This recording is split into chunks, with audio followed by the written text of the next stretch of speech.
the children at school, they are the only ones who are assumed to be the parents, instead of asking, okay, you are coming to register this letter, where is the father and why are we not registering them?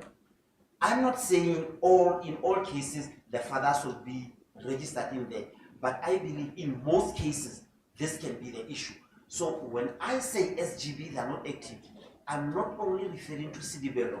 In Offense Primary School, whenever parents are called, almost 90% of parents attend. It could be a problem in high schools where there's far lack of participation. In the last meeting where the SGB was elected, I think there were literally about 19 parents, where Sidibelo has about 950 children. So we should be having literally almost 1,000 parents attending. But because they knew that the elections were going to be done for people serving the SGB, only 20 parents showed up. But to call up a meeting for them to come and collect reports, all parents are there. So by SGB not participating, I'm referring to situations like that.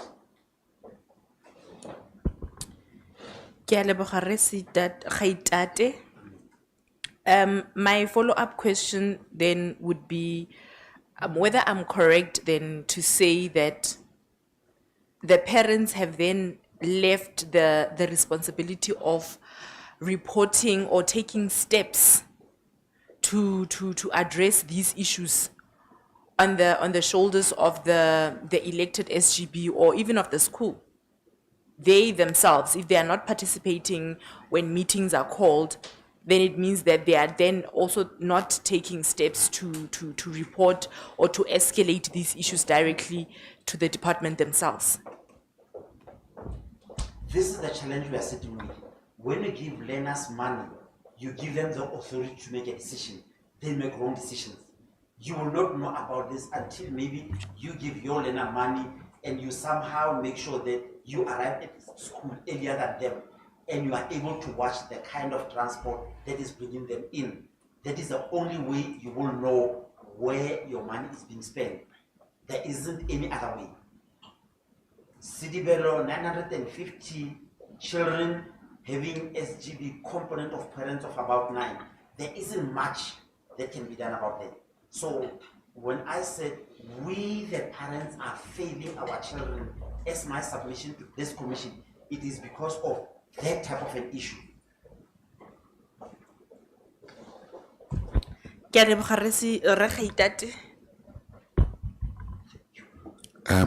Thank you very much, Chairperson. I have a few questions for you. Yes, I know you've explained your position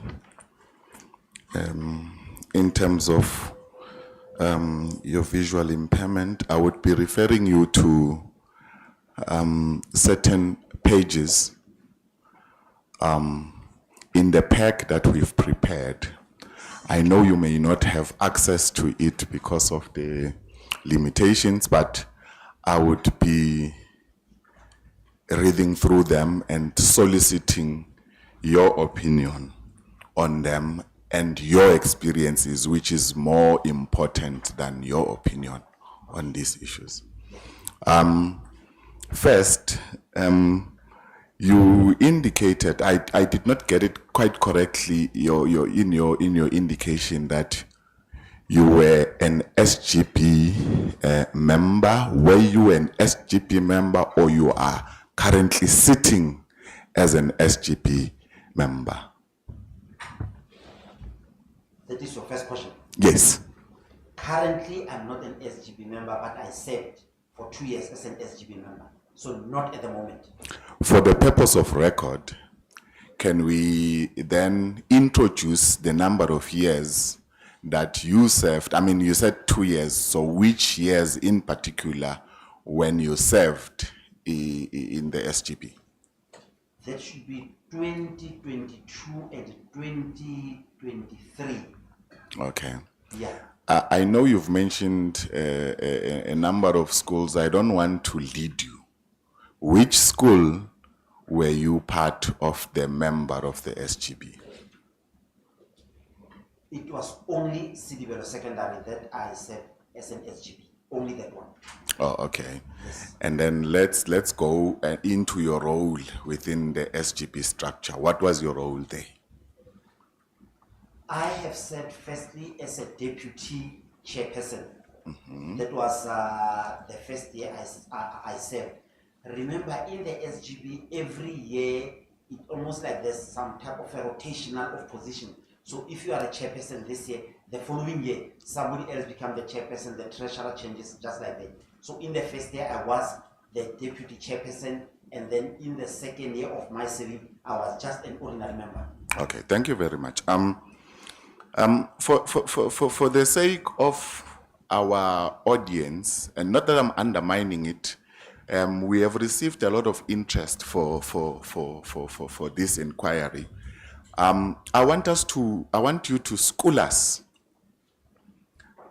into what is the role of the SGB before we get into the questions, because I want to lay a proper foundation so that my questions would be directed into particular issues, whether you had jurisdiction or not, and whether you had influence or not. SGB stands for the school governing body. They are the governors.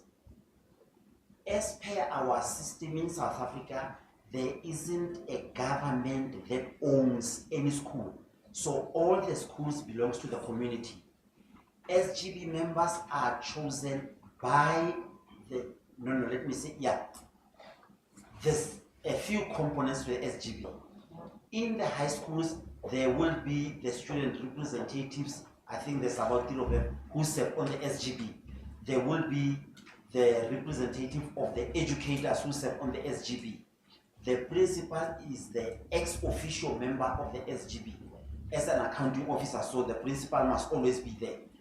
But it is structured in such a way that there's usually more parents than both the administrators and the educators in the SGB. This is because it is the members of the community that needs to be running their schools. By this structure, it means the teachers could be coming from Johannesburg. They cannot impose things in the school that the community does not like. So when the parents choose the parent component of the SGB, it means they are saying, you will be the one to represent us and our interest in the SGB. In brief, this is the role of what the SGB does. They are the governors, they are the decision makers, they are the ones who give a yeah or no to any financial transaction. If there's something that needs to be acquired, like making of the parking shed, and there's like a 60,000 rand that needs to be spent, the SGB comes together and makes a final say on that. There might be a financial committee of the SGB that says, we have had 3 quotations, we believe this is the right way. But it is the parents ultimately who said, no. You cannot be building a shed for your cars when our schools, the windows are broken. So the parents have that type of a responsibility in the SGB. So by saying that the governors, it means they're the ones who needs to know what happens. Okay. Okay. In a very short answer, let me limit you now. I'm cornering you. It's okay. I think the foundation has been laid. Yeah. Do you have a role in the appointment of scholar transport? The scholar transporters are not appointed by the SGB. Thank you. It is the parents who do that. No, let me... So it is not us. Okay, thank you very much. Yeah. Okay. You don't have a role. No, we don't. Thank you. We just introducing these things for the sake of the record. And then, during the time you were an SGP member, how many transport, I'm using this word loosely, it may be a wrong word in English, but I'm still gonna come to the question that would put context. How many vehicles were used for transporting kids?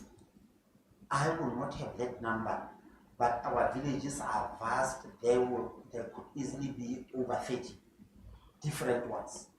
Would you be able to tell those vehicles, were they engaged by parents paying the services for themselves from their own pocket, or some were being paid through the program of scholar transport? That's what I want to differentiate. In our area, there isn't a program of scholar transport. By that, I mean there isn't a formal program where people bid to be part of the transporters. It is literally the learners who choose for themselves. Literally, the learners will go to a person and say, your vehicle has got the loudest music, please pick us up from here and there. Arrangements, probably 90% of arrangements are done in that manner. But the people who are authorized, the NASTOA, are the ones who will be approached by the parents and said, I have a kid from here and here, please transport him to this school. So you don't have, or in that school, there was no official scholar transport program operating? There isn't, yes. No, okay. It's fine. I think my questions should end here, but now let me engage you on this unauthorized transport. What do you describe as an unauthorized transport? Any vehicle that doesn't have the proper permit to transport scholars on an official basis. I'm using the word official basis to say if a taxi is driving around and there's a scholar who needs to be picked up, I do not call that officially. But if there's a vehicle that has got a dedicated load of transporters, this is what I call official transportation. So any vehicle that does that and doesn't have the NASTOA permit, I call it unofficial. Okay, no, it's fine. You said there are a number of villages around your area, and you indicated that over 30 vehicles are going to and from school using different type of vehicles. What I want to know is the policy of the department indicates that children who are staying beyond 5 kilometers do qualify to that. That's that's one of the patches. Do qualify to get scholar transport, to apply and be considered for scholar transport. Yes. Do you perhaps have knowledge in the number of transport or vehicles going to that school, whether there are kids who are staying beyond that radius? I can confirm that there are kids who are staying beyond the 5 kilometer, let me call it a radius. But I think the department is saying that, let me give you the Limpopo understanding of your question. In Limpopo, there will be a village, there will be a primary school. And then in that village, there isn't any high school. The high school might be 10 kilometers away. My understanding is in situations like that, it is then that the department is duty bound to provide transport for these kids. In our area, learners could be staying next door to a school, a high school, but they decide to go to a school 15 kilometers away. My understanding is that in our area and in situations like that, the department doesn't do official learner transport on situations like that. So that is my understanding of our area and what the departmental policy is saying.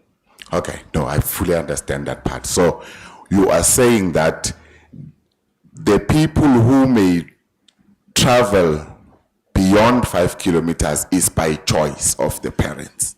It is not only by choice, but they are also passing other high schools. Yes, yes, going to another high school. Yes, that's what I'm trying to get to. Yes, they do. I don't think my question is still relevant, but let me pose it to you. You are saying the Insidibelo, kids are being dropped half a kilometer away. You said 500 meters away. It could be 500 meters, yes.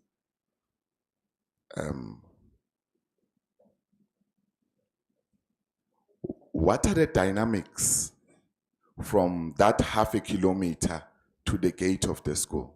Is it a busy road? Is there any risk of dropping these kids 500 kilometers, half a kilometer away to walk to the school? Sidibelo is a secondary school or a high school. There will be other kids who are also walking on the same road to the school. So that only happens when the transporters know that there is some type of a monitoring activity at school. That will be the only time kids are dropped, literally at the main road. But if there isn't any other monitoring activities, the transporters will take the children to the school. That's what I call the cat and mouse game. Monitoring happens, they drop them far off. Nothing happens, they bring them to the gate of the school. Okay, no, it's fine. Then let me end my questions. One question for me, for this purpose, would be: you mentioned a video where a child is sitting on the lap of a driver.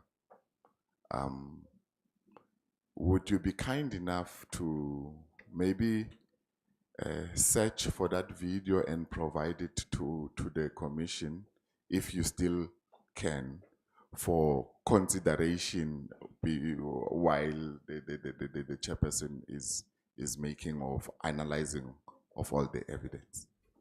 Let me make sure that my submission is clear to this honorable commission. Yes. The submission is there was a video that was trending, number one. I think it also got into the local principals WhatsApp group of 40 learners of Sidibelo being overloaded in a transporter. I do not think that video captures a female learner sitting on the lap of a driver. The issue of a female learner sitting on the lap of a driver was the issue that was raised several times by the chairperson of the SGB, who happens to be, that's a wrong way to say it, but who is a woman. Like I said, usually the fathers do not participate. So many times we have been only 2 or 1 in SGB meeting. So it was the mothers who were passionate about this issue. The issue of a learner sitting there has been raised by the chairperson several times in parents meeting. So the attempt that I could do was probably to get her to officially put this thing in writing, sign it off, and send it to the commission. That is the best. But I think the video is the video that is showing 40 learners who were overloaded. Okay, thank you very much. Chairperson, I will leave it there. Thank you very much. Thank you so much, Provincial Manager. Any questions from your side? Thank you, Chairperson of the inquiry, and thank you, Ntate Offense, allow me to call you that for the evidence. So before I also butcher your name, perhaps before I go into my questions, just to wrap up the issue of the video of the incident where 40 learners were overloaded in a 15-seater vehicle. Do you still have access to that? Can you make that one available? My submission to the committee is that I will do my best. This is the submission. Also, the principal of Sidibelo was called by somebody in the department. So I know that the video should have been circulated in the principal's WhatsApp group. That is the 2022 incidents. So I know it has been circulated there. I know there are people in the department who have access to the video. I can attempt to go and try and see if I can get maybe one of the principals to see if they still have them. I can do my best attempt to go and find the video. All right, thank you. I think before you step down, we'll just request confirmation of when we can get an indication from you whether that video is available or not. Now I'll just move then to my questions, and I think your evidence is really important in this respect, that of course when we speak about scholar transport, the focus is mostly on state provided transport. but in your evidence, you are raising a new dimension of, privately sourced transport, which can, in certain circumstances, have the same negative impacts that we see in the scholar transport sourced through the respective departments. So thank you for bringing that perspective to say the issue of scholar transport is not just about the state program, but we must look at the issue of scholar transport more holistically, particularly those other learners who may be impacted. But now the question I want to ask, you kept raising, you kept indicating that there's an organization called NASTOA.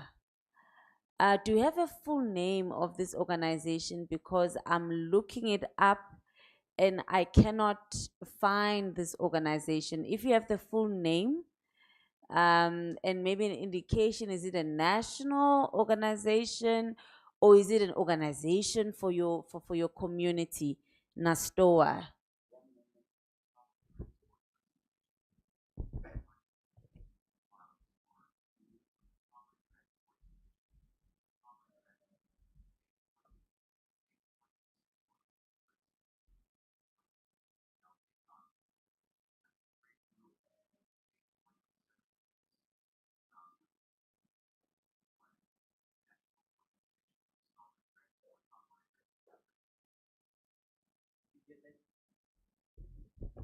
Please.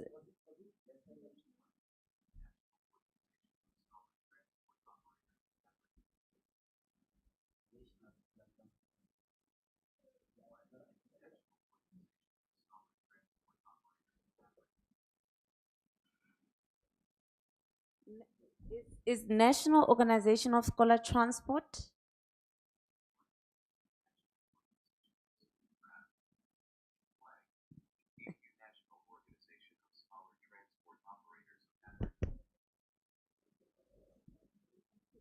Yes.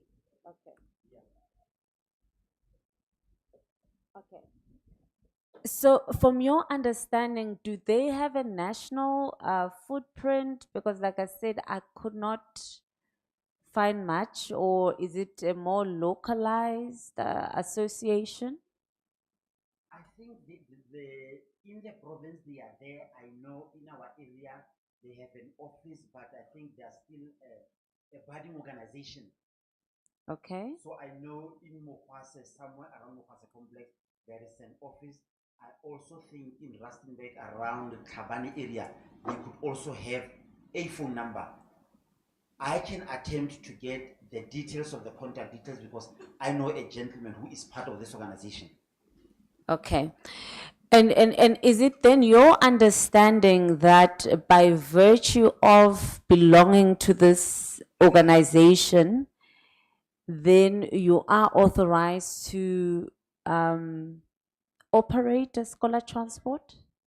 My understanding is that they say they are the officially permitted transporters, meaning the law gives them the right and the permit to transport scholars, which means that if taxis have a dedicated load of scholar transporters, that is not the right way for taxis to go about doing that. But they are the ones with the necessary permits from the department to do that.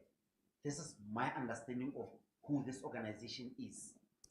And maybe that understanding, is it informed by what they just tell you, or you've done some research to know, for example, what is the criteria for being admitted to that organization, or you've seen the permits, so just so that we know what informs that belief or understanding of this organization, NASTOA? I spoke to a member of NASTOA who explained this dynamic to myself. I went to the principal and said, Principal, that was Mr. Andy Kwefani, the acting principal, 2022. There is NASTOA who wants to be invited to parents' meeting. The principal knew about them. The principal knew that they were the official transporters. So my understanding is from these two sources. I haven't seen any permit, but this is my understanding of what they say. All right. You spoke at length in your evidence about the intervention that could be forthcoming from SGBs, but is not forthcoming.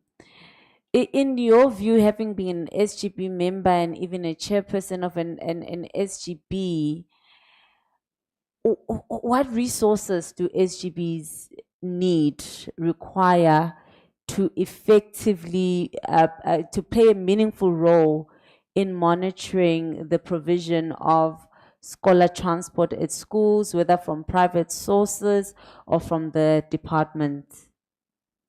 Let's start correcting the fact that I was the chairperson, I was the deputy.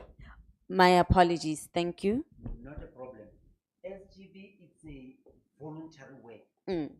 According to probably the police of the department, they only pay for your transport when you are going to school and you are going back. Yes. That is the only thing they pay. And maybe a lunch when you are doing some meetings in there. So maybe that could be one of the reasons why parents do not participate actively into the SGB. So SGB doesn't have much resources, but SGB, they are duty bound to raise the finances. But being from a rural area, the know-how is lacking on raising the finances for them to have the resources to pursue this type of activities. So there isn't much that can happen in that area. Okay, by resources, I don't want us to limit it to money, but maybe let me ask the question differently to say, what do they need more holistically in terms of, can be training, their training needs, in terms of the information that is available to them to effectively monitor the provision of scholar transport?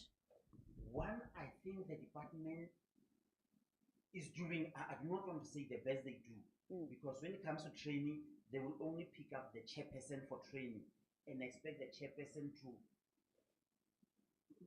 more like take the training they receive to other SGB members. And remember, parents are not educators. So maybe that's where the whole thing starts coming from. So although the department tries, the SGB are not empowered enough. There's a training as SGB we have received from IGSS. It was a 2-day training, but it was the school that had to come up with the resources. There are a lot the SGB members can do.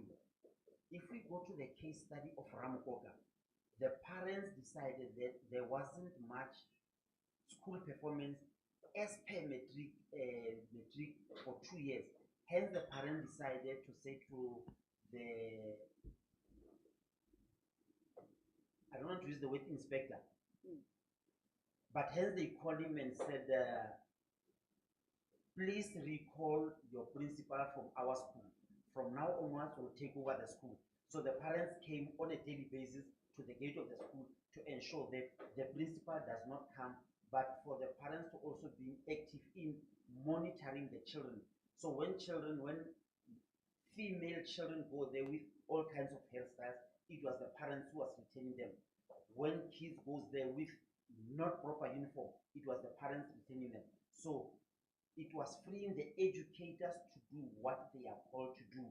So whenever I said the SGB needs to be empowered, my belief is that there is much the SGB can do. Mostly parents who are not working, they could be playing a far bigger role in the SGB by literally going to school on a daily basis, making sure that the educators, they monitor things like school attendance, things like school uniform. So it is not resources in terms of the funding. It's probably resources in terms of empowering the parents to take their rightful position. All right. In when you started your evidence, you said you will speak about the role of the SGB that they can play. You will speak about the role of the Department of Education as well as the role of COSATMA or the Department of Transport. But in your evidence, you spend much time just speaking about the role of the SGB. Can you please also just indicate maybe what role specifically the Department of Education can play, if any, in monitoring these private vendors who provide transport services to learners, and also maybe the specific role also that COSATMA can play within that environment to ensure that really private vendors do not go below the radar, and we just only focus on those directly sourced by these departments. We are back to the cat and mouse game. When I'm driving a vehicle and I'm not authorized and there's traffic activities in front, all I need to do, I can just park at the side of the road, pretend that there's something wrong with the vehicle, let the people coming behind to take my load so that I do not get to be fined. This happens on a consistent basis. There are good things the department is doing. For instance, in primary schools that are doing scholar transport, this is some of the things they are brilliant at. But my critique to that would be when it comes to training of learners, they train only the grade 7 learners. The following year, they are all out. Now, up until this far, there hasn't been any more training. So it's almost like I want to say to the department, there are things you are doing good, but maybe when you train, instead of training on a yearly basis, train once every 2 years, both grade 6 and 7. So there are things that are doing their best in there. Monitoring of scholar transporters. Hence my submission was, if NASTOA was to come up with branding, so it's easy for the department and the traffic officials to see that this is a NASTOA vehicle. Any other vehicle without this, they're able to monitor them. That could be a way of doing that. So it will be a way of identifying who is a formal authorized transporter and an informal or an illegal transport operator.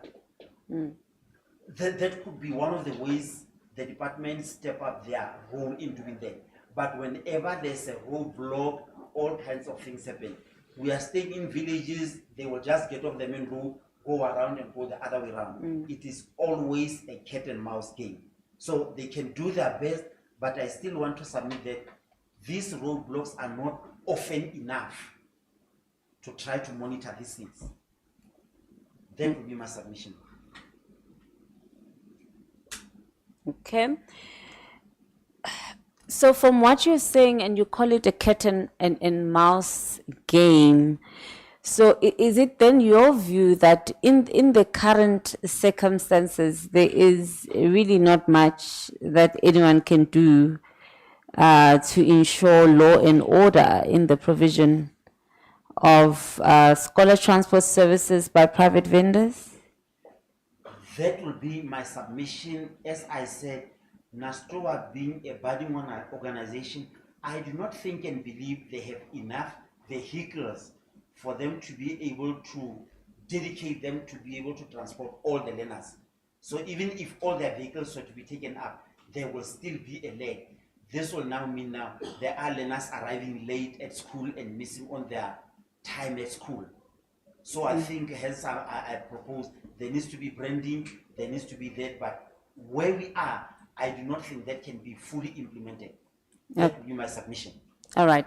And so that also I understand your submission then. Is it then your submission that really the only people that can effectively deal with these issues will be the parents who need to be educated, and the learners themselves who can address their own challenge of in relation to scholar transport services by private vendors?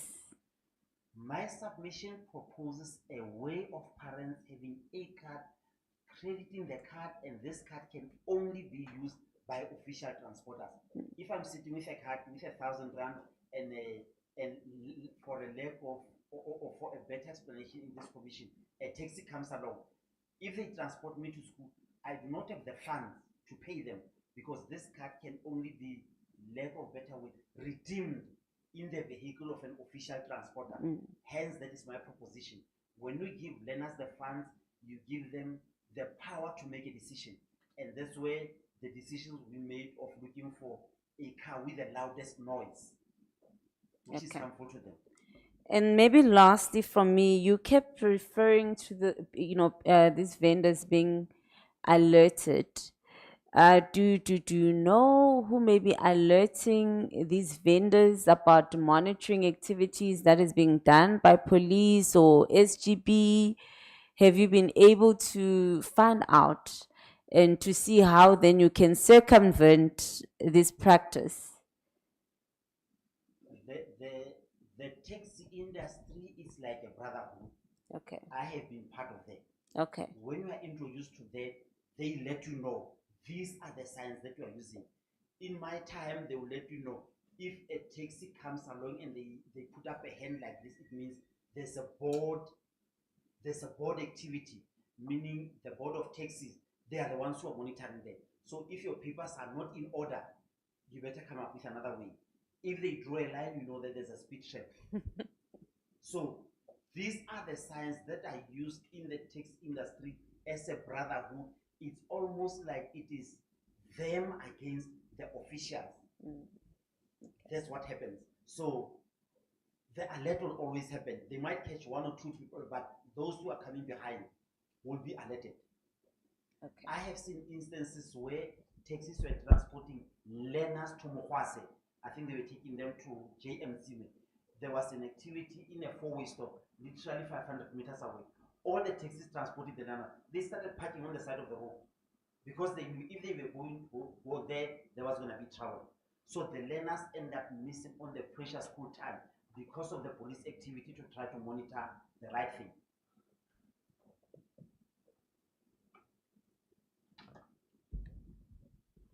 Thank you, Provincial Manager. I just want to go back to the issue regarding the girl child. And what you have now submitted is that you'd request something in writing from the author of the statement. Now, my question is is it something that was perceived, or maybe it was a deduction, just because noting that if there is overcrowding, this is likely to happen? How was it submitted to you? It was submitted several times to the parents in a parents meeting. The chairperson of the SGB is very passionate about the issue. My understanding, I might be wrong, but I think she has about 6 girl children. So that is the issue very close to her heart. I think that's why she was passionate about keeping on submitting this and that. But we as the parents are not aware of this thing. There is this incident that's always happening. So hence I submitted the commissioner that the best that I could do is try to go to her, do this submission in writing, let her sign off, and I bring this submission to the commission. So that's how I got to know about the incidents. So over and above you getting the submission in writing, are there any other submissions that you could be able to back up similarly in writing from anyone else who has given you information regarding different incidences that affect the right to education?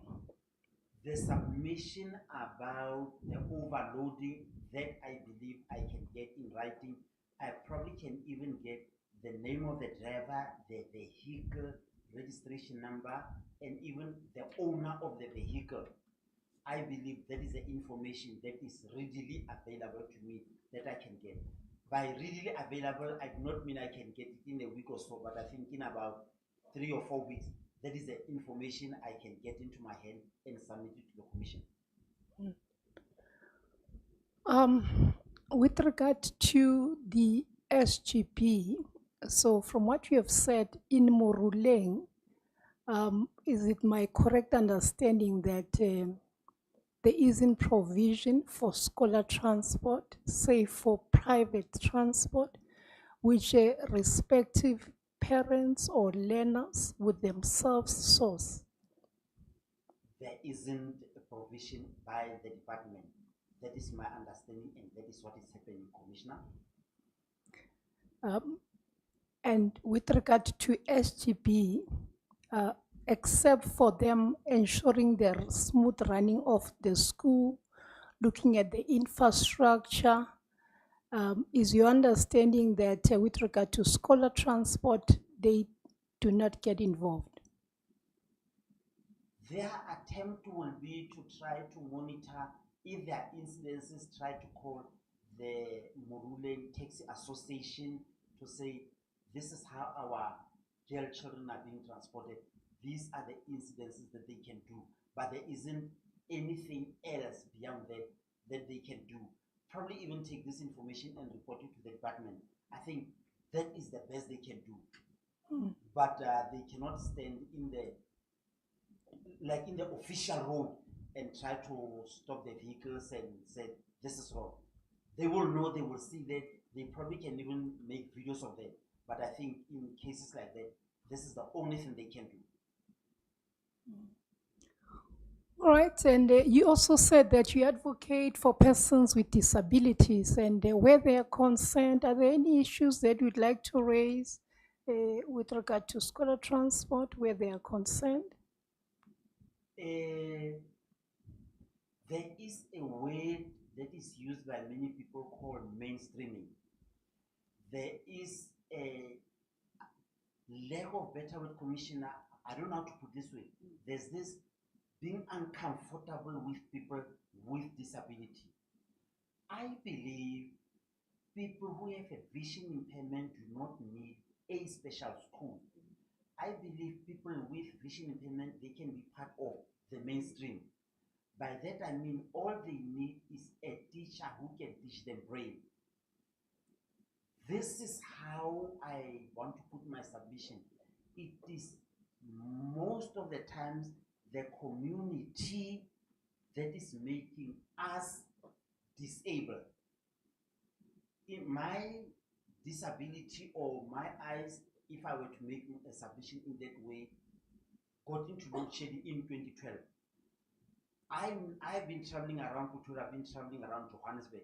But if I say to somebody, I have a meeting in Pretoria, everybody panics and says, you're going to get lost. And I was like, but I know Pretoria.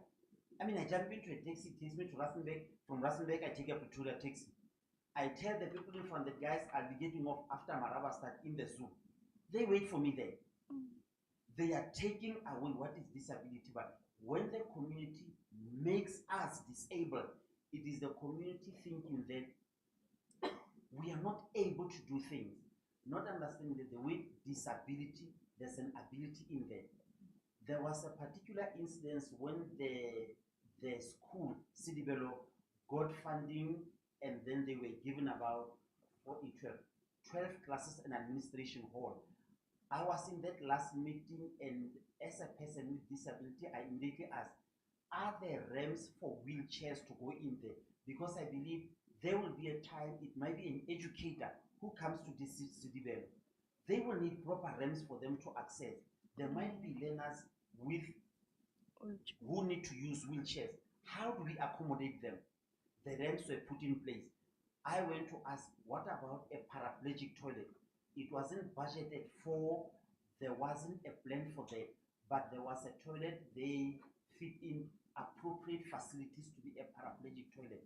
So my plea to the department, I believe a policy needs to be changed to arrive at a place where it says, if there are 9 members, if there are 9 parent members of the SGB, one of them must be a person with disability. It is people with disability who needs to advocate for the rights of people with disability. Otherwise, it is the community making us disabled. If I didn't speak about the ramps and the paraplegic toilet, at this moment, we will be sitting with a new administration block without those type of facilities. When I said I'm administering for that, I mean that. Secondly, I have mentioned in passing that out of the number of books I've written, I'm on over 150. 16 of them, it's children's books. I specifically educate the children about issues of disability by explaining to them that children with wheelchairs belongs to the playground with kids. When somebody is sitting with a wheelchair, it's not a misnomer to be taken out. So I write stories about these kind of things. I have not had the right platform to introduce these type of writings to the department. So when I speak about I'm advocating for them, these are some of the projects I'm personally working on.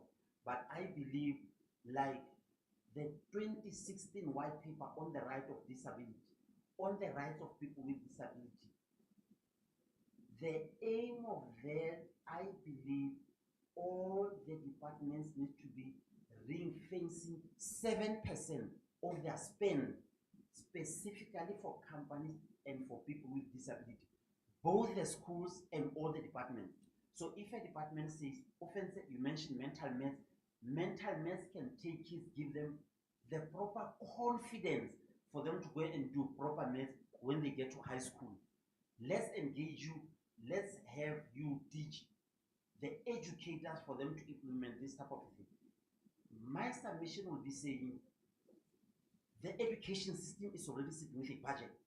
All they need to do, as per the writing of the 2016 white paper on the rights of people with disability, is ring fencing 8%, 7% in this case, to companies so that we are also accommodated into this thing.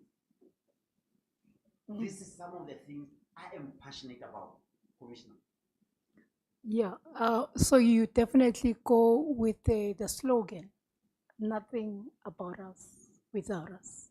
People cannot advocate for things they do not have a lived-in experience in. I do not have a disability part of the time. Lack of better word, I'm a full-time person with disability. I know what it's like to wake up in the morning and the evening, day after day and day after day, and I cannot do anything. One of the best trainings I ever got was a mobility training where I was taught to use a white cane. I can independently go to the mall, do my shopping, and come back because I was trained in there. So when we say nothing for us, that excludes us. It's a question of saying having a disability does not mean we do not have the mental capacity to make our own decision. When I say the community is making us disabled, these are some of the things they do. They believe that they do not know how to do that. They need somebody like Offense to stand up and say, guys, having a disability doesn't mean that I cannot make a submission. Having a disability doesn't mean I cannot write books. And I need to do them to show them that the word disability still has the word ability inside of them. And we did not apply for disability. Disability can happen to anyone at any time. Yeah, thank you so much. Just one last question from me. You say you've been in the industry, the taxi industry. There are signs that are being used to alert each other, where there would be community safety officials who will then be monitoring. So what is your take on this? Is it that there isn't enough, or maybe they are placed at a better place where it's already knowledgeable that they're likely going to stand there? Or how can this be circumvented? How do we make sure that everybody is held to account? Because it shouldn't be that it will just going to be next to the school, but the community safety, so that when they come through, of course, we can pose the right questions to them. One of the ways I believe the department should be taking advantage of our current situation. In South Africa, unemployment is our biggest hindrance to growth. There are young people who can be trained to monitor these things. They might even have a uniform. They might use their cell phone to take videos and submit it to the authority. So instead of the authority sitting there in their uniform and monitoring, this type of monitoring can be captured and reported to the department. I mean, whenever we were driving to Cape Town that many years ago, I know I'll be driving in the desert at probably about 200 and getting a ticket. There wasn't an officer standing there, but there was a camera that was monitoring the speed, and it caught me. So I believe there are many unemployed learners who can be in strategic places without any uniform, who can help the department with this type of monitoring. This is the evidence. I believe it probably, I'm not okay with the legalism there, but it's probably some of the submissions that can be taken to court and people taken to task that your vehicle has been spotted with this, and this is the evidence. So the department, I believe, needs help. I believe help is available. I believe the departments need to come up with a visionary way of how do we train these learners, and that could be some of the there's this program with a massive public participation. Learners can be compensated, or unemployed people can be compensated to help monitor these type of things. That will be my submission. Thank you so much. Thank you so much, Tate Ofense. I'm also going to take the safe route. Thank you so much for your submissions, but I just go around the room once more and say, is there anything else that might have crop up during the questions that were being posed? From my side, Commissioner, maybe I want to piggyback from the questions that both of you asked Mr. Offense. On page 92, 292 of the PEG, it's a letter that was sent to the Commission. It's dated, I think, the 20th of February, coming from Dr. Kekan. Can I just interject? Yes.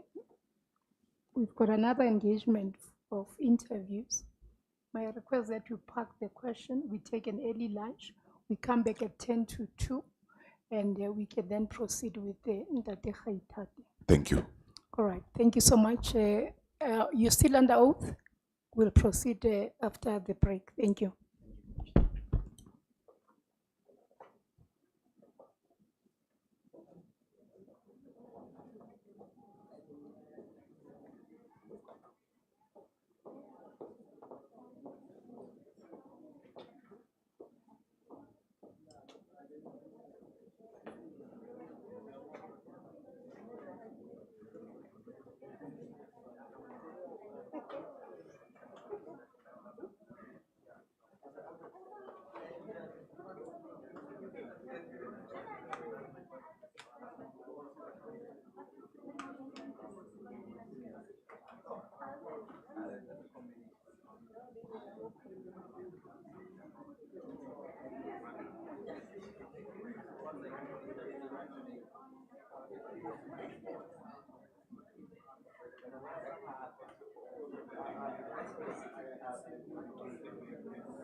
May we all settle down?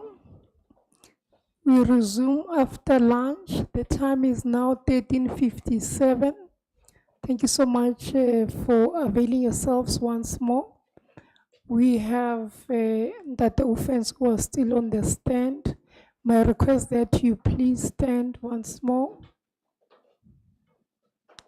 Thank you so much. Please state your full names for the record. Johannes Wesley Haidati. The oath you took in the morning, you confirm it is still binding on your conscience. I confirm. Thank you so much. You may take a seat. Mr. Nkonde, over to you.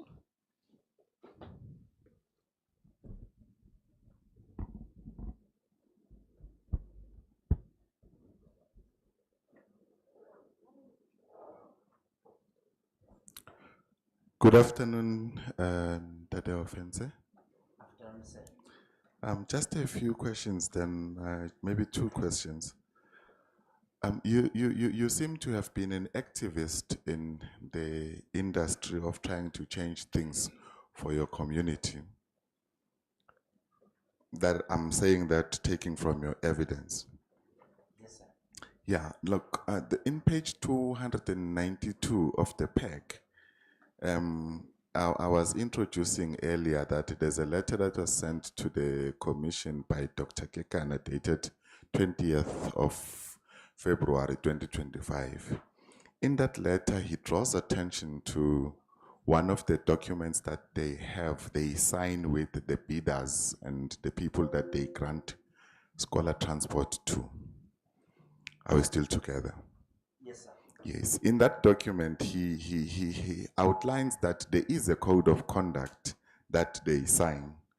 Among other things, in that code of conduct, it is signed by both the driver and the owner. And looking at your experience as a taxi driver before and an owner, would it not be, if one were to propose at the end that maybe, because this privately owned transport is not about to go anytime soon, and it will never be funded by the department in the current form of legislation. If we were to propose that a similar approach be adopted in order to avoid some of the issues that you spoke about, the cat and the dog situation, at a national level, your Santaco, the Department of Education, and COSATMA to get into some sort of an agreement that if you happen to transport kids, you must abide to this particular code of conduct. Could that not work in that space? Maybe to try and regulate the private space in as much as the scholar transport on tenders granted by the department is regulated. The letter is about the department to the people serving the department. Remember, in the case of Murulane, it is private people who are offering transport to learners. Lack of better word, they have a relationship with the learners. What could work is a similar agreement, I believe, maybe being signed by the school and the transporter, either the owner of the car, even the driver. Many times as a transporter, the owner has no idea what is happening. In my case, I knew that the owner will come up with a figure like, listen, as long as you bring me like 500 rand on a daily basis, I am happy. So the transporter will try by all means to find out how can they make 1,700. They keep the other money and get to the owner the money the owner has requested. In so many instances, this organized transport for or the organized transporting of children is not known by the taxi owner. As far as the taxi owner knows is that I have a person who's driving my taxi and is bringing me 700 rand a month and I'm happy. All the other things he does not know. This is the reason why whenever we try to intervene, all we try to do was to get who is the owner of this taxi, and we try to speak with the owner, not the driver. So a similar agreement could work, but I believe it needs to be between the school and the owner of the vehicle. Okay, I believe that could work. okay, thank you very much. That was the only point I wanted to canvass. Thank you. Thank you so much. Thank you so much, Ntatenkonde. Me Tebeng. Thank you, Commissioner. Re Gaitate, I just have one clarity seeking question. In your answers, your responses to the panel, you mentioned accessibility to learners living with disabilities. So I just wanted to find out, in your observation, these scholar transport providers, do they make accommodation for learners living with disabilities? If I says they will have an idea, the right way is that I'll be insulting them. I think they have no idea how to work with people with disability. I'm aware of cases where the learners are in private school, they're being transported. When the mother tried to raise this thing up, the people in the municipality do not understand. I got very offended by that because I wanted to say to them, people you are working in municipality, you are not the medics to be answering a question where a mother is saying, my child with this type of an impairment is supposed to be staying in a boarding school for people with disability. Transporting these type of learners, they will have zero idea on how they can handle that. I know that because I keep on educating them whenever I'm using them. There has been instances where I was going to the school as an SGB representative in a meeting. I will get into a taxi and I will ask them that people, please drop me by Sidibelo. The taxi owner says, no, it's fine. I'm gonna charge you for that. And I told him, no, it's fine. But please remember, you'll be the first one. And he says, what do you mean? I said, people have been dropping me there. The disability I have is not something I applied for. So, lack of better way, you cannot be punishing me for having a disability I did not apply for. All other transporters have been dropping me there whenever I'm requesting there without charging anything. So you'll be the first one to charge. He did not charge me. So education is the key. But it needs to be done, fortunately or unfortunately, by us people with a lived experience in the disability sector. That will be my submission. Ke a leboga rra. Thank you. Mr. Lekoma? Nothing from my side, Commissioner. Thank you so much. May we just go back to the undertaking that you have made with regard to further submissions? You have alluded to a 4 weeks period that we'd require in order to solicit the information. Is that correct? It is correct, Commissioner.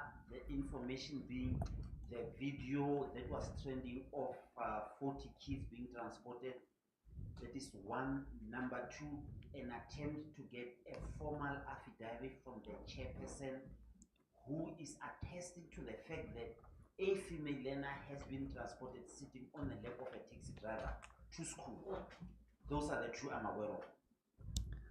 All right, and of course, if there's any other further information that you might be privy to, you can also avail it to us. You recall that you also spoke of pictures of vehicles which would have not been in a proper state. If you do have those, that can also be submitted. I think you also spoke about, is it a driver or the owner who would attest to the fact that the vehicle was not roadworthy? Yes. Yes.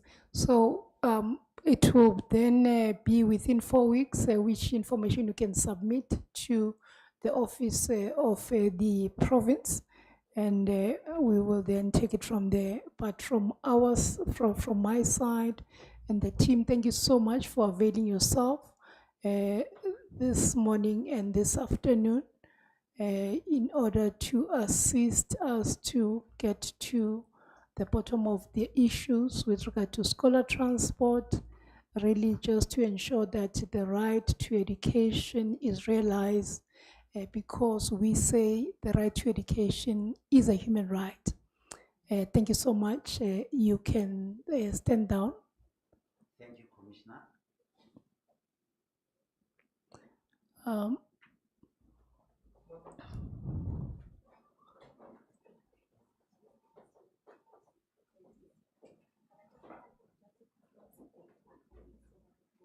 Okay.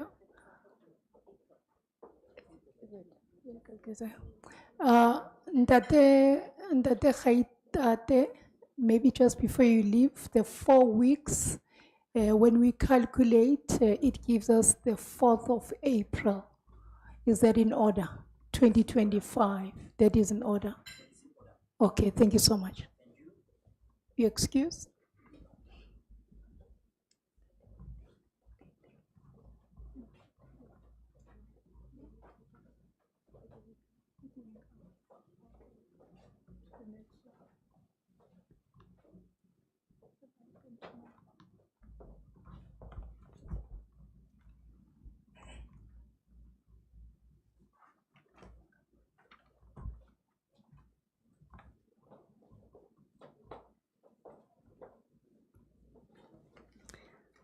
May we then have Mr. Freddy Sonagile to take the stand.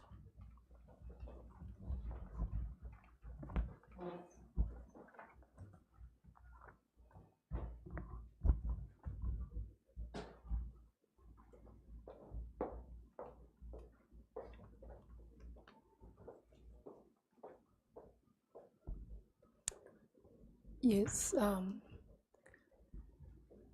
thank you for availing yourself. Do you have any objection taking the oath, or is it the affirmation? The oath. All right. Your full names, please. Your age.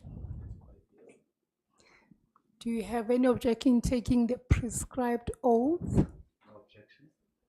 Do you consider the prescribed oath to be binding on your conscience? Yes.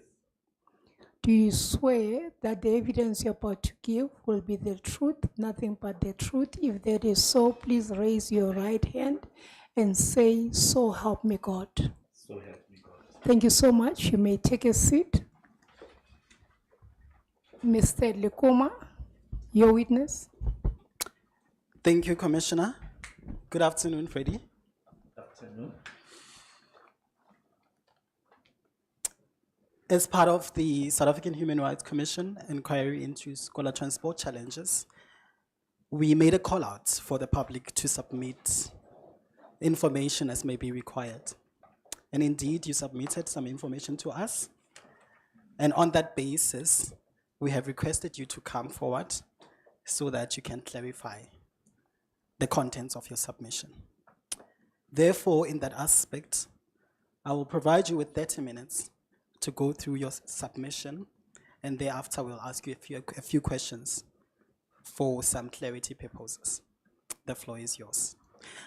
But before you proceed, may I please ascertain in what capacity are you giving oral evidence?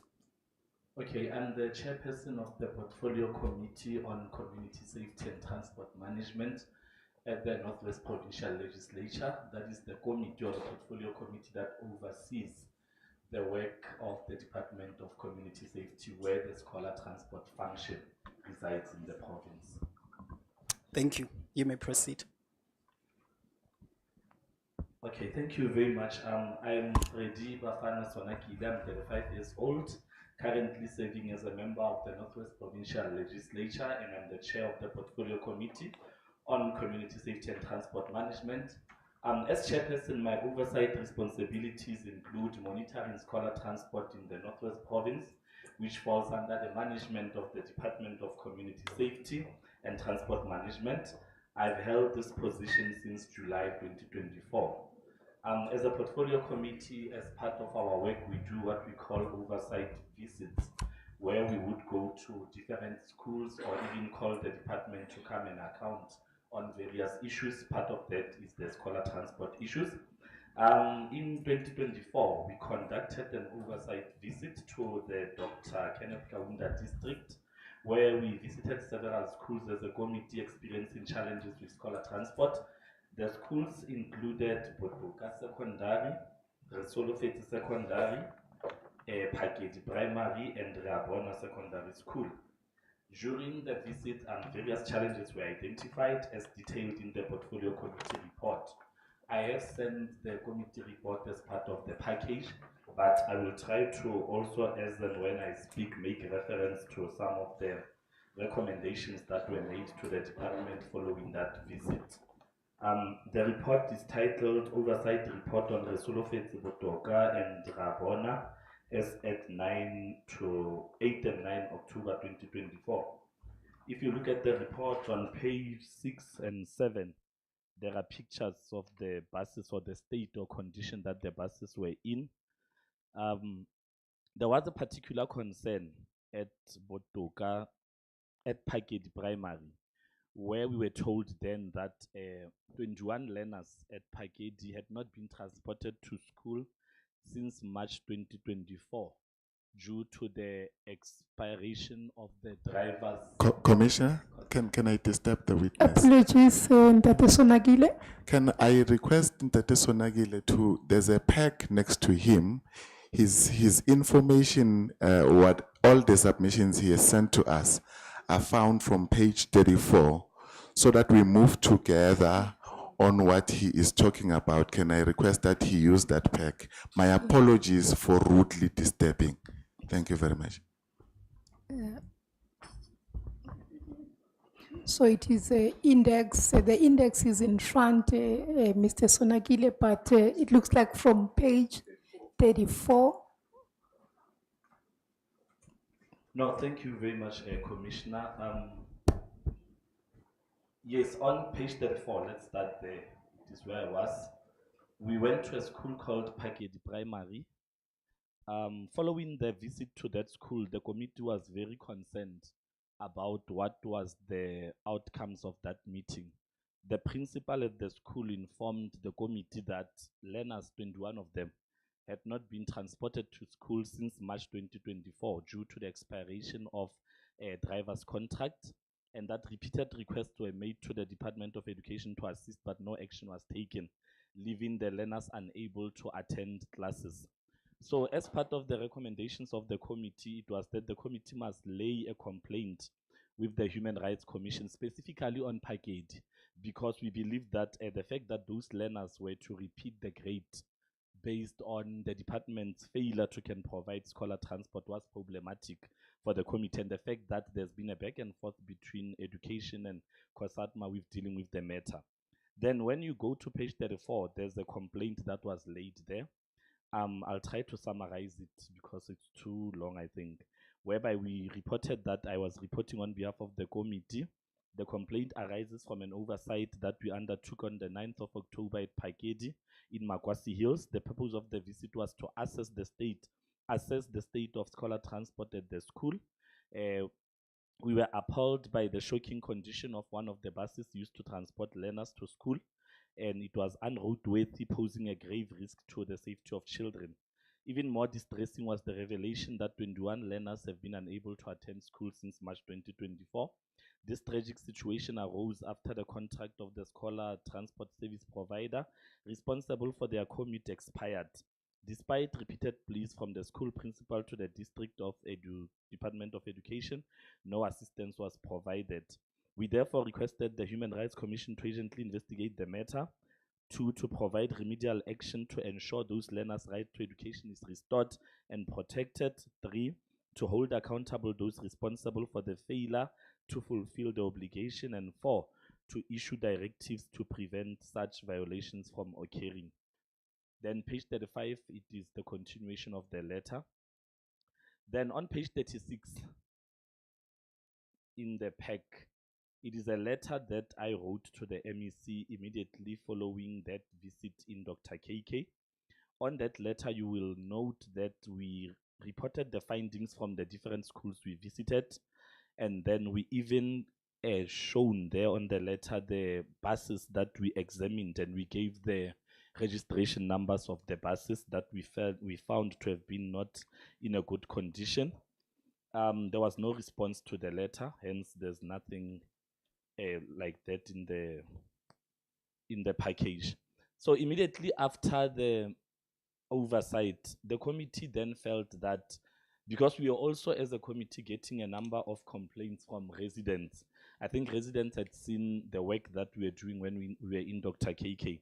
They started writing to the committee to say we must investigate. I would get WhatsApps even at night to say the conditions are bad even in other districts. So because we only visit districts once a quarter, we felt that if we had to wait for the ensuing quarters to deal with other districts, it will be late.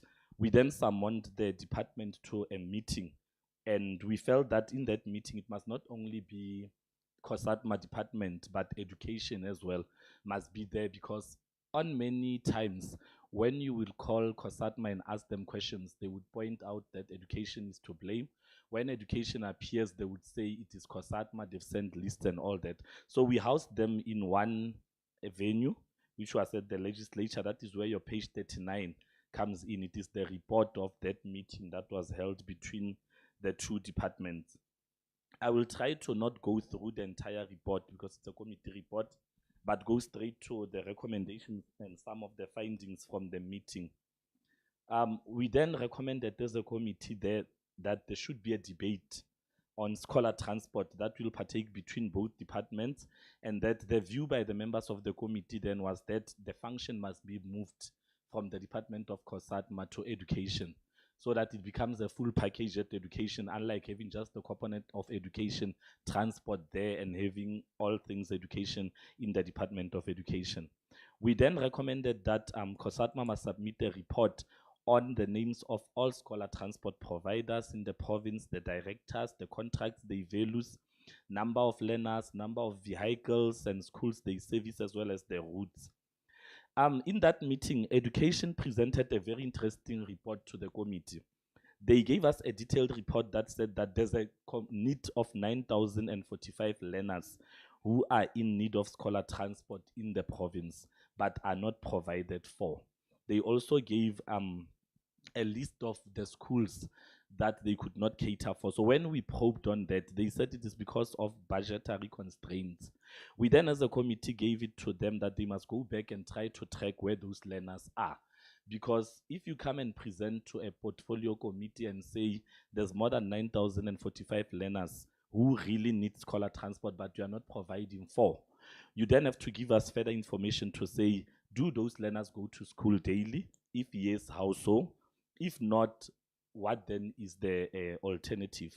We wanted to also get the grades which those learners are in. So a part of the report recommendations was that they must give us that report. We then requested a report on Pakedi, specifically due to those 21 learners who had been not attending classes since March due to a contract that came to an end. We then requested all issues that education has dealt with to be sent to the committee. We then requested, and this is a very serious problem, we requested a record of all vehicles that underwent verification at the commencement of the scholar transport service provider contract. During the engagement with both the departments, what always came out strong was that the Department of COSATMA says that it has done what it calls verifications. When they issue out the contract, you must have bought your vehicles. They get to be verified whether they are on the standard that they want and all that. And the report, according to them, was saying that all of the people they handed contracts to were having roadworthy vehicles that passed the test. So what we found puzzling as the committee was when we did our own oversight, none of the vehicles met the standard. So we wanted to also check the authenticity of the verification that was done initially. And I think even today, we still struggle to get that because the department is of the view that some people fraudulently brought vehicles that they are not using when they have to now, when they've got the contract and now have to deliver students. But we've been asking the same questions. Why aren't you investigating? And where you find that indeed it is that not the same vehicle, why are you not laying charges of fraud against those people and removing those vehicles immediately? We haven't received that response. We then requested a list of all service providers that they have penalized since the commencement of the contract. The committee was of the view that due to the state of the vehicles that are being used for scholar transport, there's not been consequence management for those who are not in line with the contract. So we wanted proof to say, can you show us that since you handed out this contract, which was January 2024, how many people have you actually charged to say that they have not been following what is in your contract? And we still did not receive that as well. We wanted to know the provinces and names of the providers who were rendering this service. And we also wanted the contracts of the service providers at Mampo Secondary, Komelenboch Combined School, Botoka, Resolofetse Pakedi, and Rabona be revoked immediately. Because on that one, we are not talking hearsay. As a committee, we had went for ourselves and we saw those vehicles. We took pictures for the MEC, we took pictures for the HOD to say we are not talking about a story, but something that we indeed saw for ourselves. We wanted them to do an unannounced roadworthy test between then and December 2024 and provide a report with findings to the committee. We wanted an audit on the payments that have been made and start fast tracking the process of non-payments. Some of the issues that we picked up during that oversight were service providers who came and gave the committee information to say that in as much as you want the standard of buses to be of a certain standard, it is unfair on us as service providers because we are not being paid on time. By then, others were saying there was a period of about 6 months when they were not paid, and the department expected them to deliver a service that was of quality, yet they were not being paid. So we then said they can write to the committee, but we raised that with the department. We then also made a recommendation there that by March 2025, the department must ensure that there's an electronic monitoring system. And this also came as a result that they're still using a manual system where a principal of a school has to sign documents and all that. And some principals from the schools that I've mentioned were saying that they are being intimidated. A service provider will come with transport that is not roadworthy and sometimes bring learners late. When they raise those issues, the service provider will tell them that I'm not bound by any contract to you. I'm actually contracted to the department. Yours is just to sign that the learners did come to school and here are the learners. We then requested that a consultative forum with all service providers to amend the SLA clauses to have a clause that speaks to a mandatory tracker must be looked into. And then we requested all the service level agreements that they entered into with the service providers. And then here 6.17, it's that recommendation that speaks to the Paketi primary school issue that it must be taken to the Human Rights Commission. And then a Department of Education commission and assessment study of where 945 learners who were not, it's not 945, it's 9,045 learners who are not provided with scholar transport are in the system. And then we must get all communiques that the department has sent to COSADMA on all issues that they felt were outstanding. That was the first leg of the oversights that we did as part of that report that is there. The second report that is from your page 55, it speaks specifically to 3 schools, I think Botoka, Reabona, and Pakedi, but it is the issues that I've summarized in the evidence that I've given. Just something that is not part of the package. Maybe this year we also did other oversight, but this time it was in Dr. Ruth Mompati district, which was another district because we moved per quarter. And I have to put it on record that the issues are still the same. We still have unroadworthy buses. In one of the oversights, we even took traffic law enforcers with us. They had to take out buses from the road and declare them unroadworthy immediately after the students were dropped. We found buses that were committee learners having empty bottles of diesel, and the drivers would tell you that no, that is how we work because sometimes the diesel would run out while I'm still delivering kids, so we have to carry it with us. One bus did not even have brakes. Immediately when kids get to school, they all have to run down and take bricks and put them on the tires so that the bus does not roll. So that is how bad the situation is. But then in the Dr. Ruth Mompati district, we also realized something which is a problem. We realized that some of the service providers, if not 80% or majority of them, did not take your passenger liability insurance for the learners, and it's part of the contract that it must be there.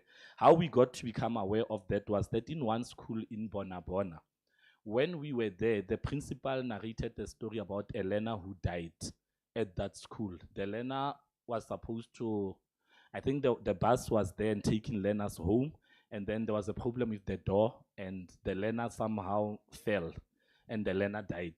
So the parents of the learner went to the school requesting that the school must assist with burying the child. That is where the school called the Department of COSATMA as well as education.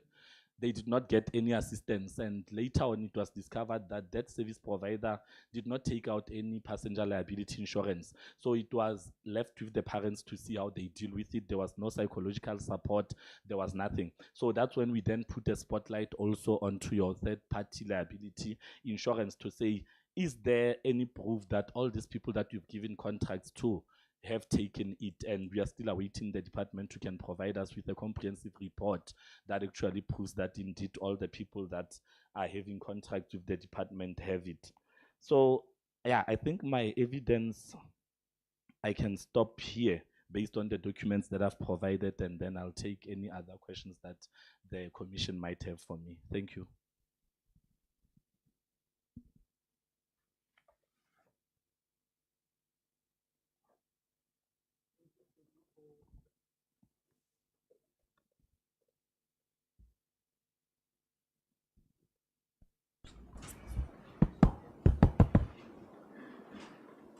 Thank you for your submission. I had jotted down a few questions, but to avoid verbosity, I feel like you have clarified most of the questions I wanted to ask. So I will just ask a few that I've just jotted down now. All right.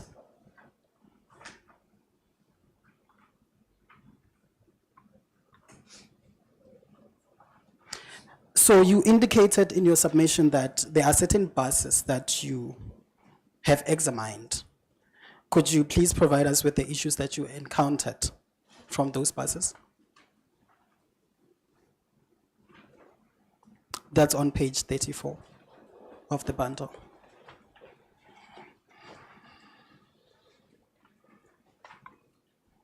Okay, no, thank you very much. Yes, we examined at the different schools, but let me speak to the report that is on page. Let me quickly check the page number.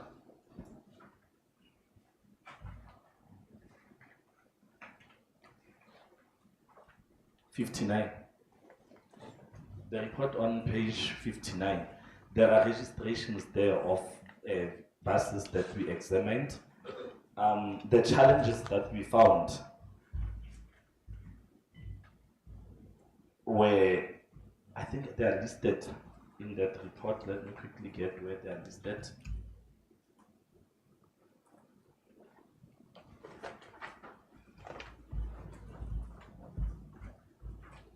Page 60. At the Buduka Secondary School, for example, the bus had no diesel. It was broken. They had an issue with the battery. Every time when they had to deliver kids in the morning, immediately after delivering kids, someone would come and take the battery out of the car because it was borrowed, the battery was stolen. The bus had no brakes. And there were also issues of non-payments that were discovered at that one. If you go to page 61, we gave pictures there of the buses that we found at Paketi. You will see the internal, the steering wheel of that bus on page 61 that we found at Paketi. It's in black and white here, but on a colorful picture, it's more clearer. The tires, that's what the tires look like. On page 61, towards the end of the report, we gave a report on the Paketi school to say the buses was in a poor condition, old seats and worn out tires, and the bus owner was unable to account for the bus because he said he was not the owner, and they used bricks to break the bus. So those were some of the issues that we found in the different schools. But we tried to, after every report or after every report on a school, we gave pictures of what we found. Like, for example, on page 58, it's findings at Resolofates, and the pictures that you see there are of the buses that we found at Resolofates, similar to the other pages and other schools. Thanks. All right, thank you. Let's talk about your findings at Botoka Secondary School. You mentioned that there were some instances where learners were marked because of having to walk long distances. Could you kindly provide us with more clarity on that aspect? And also tell us what the average distance that they had to walk to school. Yeah, at Botoka and Resolofits, what we found there was that they were using the same service provider. So what would happen is that the kids would be dropped at Resolofits Secondary, all of them that are in the buses that are supposed to deliver them there. And then the kids will have to walk for about maybe 11 kilometers to go to Botoka, which is another school. So they use same service provider, but the service provider is supposed to drop kids at Resolofits and then the remaining kids be dropped at Botoka. What they did is that they will drop all of them at Resolofits, and then those kids will then have to walk to Botoka. So the principal gave us a report that because these kids were walking to school, they would get marked sometimes because they would walk long distance. Others would not even go to school because the bus would have dropped them at Resolofits. And then what then happens between Resolofits and going to the Botoka school, sometimes they cannot even account, but they know that the child was in the bus in the morning. So it was one of the issues that we found there because of the distance between the two schools, but utilizing only one service provider. Thanks. Thank you so much. Now let's go to Paketi Primary School. Earlier on you said the driver was unable to account for the bus owner. Was it due to fear of being victimized? You can say that, but I think what we picked up is that most of the drivers and the service providers, you'll find that there's no formal contract between them. Because some drivers would tell you that I'm new here, there was someone before me who was not paid, and then I'm standing in for that person. So you can say it was fear of being victimized, but also the issues that it's now more of your third party contract. It's no longer department and the service provider. The service provider does as they wish between them and the drivers that drive these scholar transport buses. Thanks. Thank you so much. Now let's talk about a joint meeting that you had with the Department of Education and COSATMA. So you have mentioned that there was sort of a disagreement in that meeting because both the departments did not want to take accountability. So in that portfolio meeting, where you had a joint meeting with both departments, did you establish who has the legal duty to provide scholar transport to learners? From the understanding that we got, education did what is called a needs analysis. Their role is to say that we have 20 schools that are going to need scholar transport for this financial year, and here are the locations, and here's the number per school. And then their part ends there. They then hand over the report to COSATMA. COSATMA then is the one that must actually implement the scholar transport to ensure that there's buses at school daily, kids are collected and all that. So the duty for scholar transport, based on what we found in that meeting, was that it resides with COSATMA because they're in charge of the budget. So the normal principle that is followed in government, that your funds will follow function or function will follow funds, it has to go to where the money is at. So it is COSATMA in this case. All right. On paragraph 3.3 on page, just give me a moment, please. 3.3.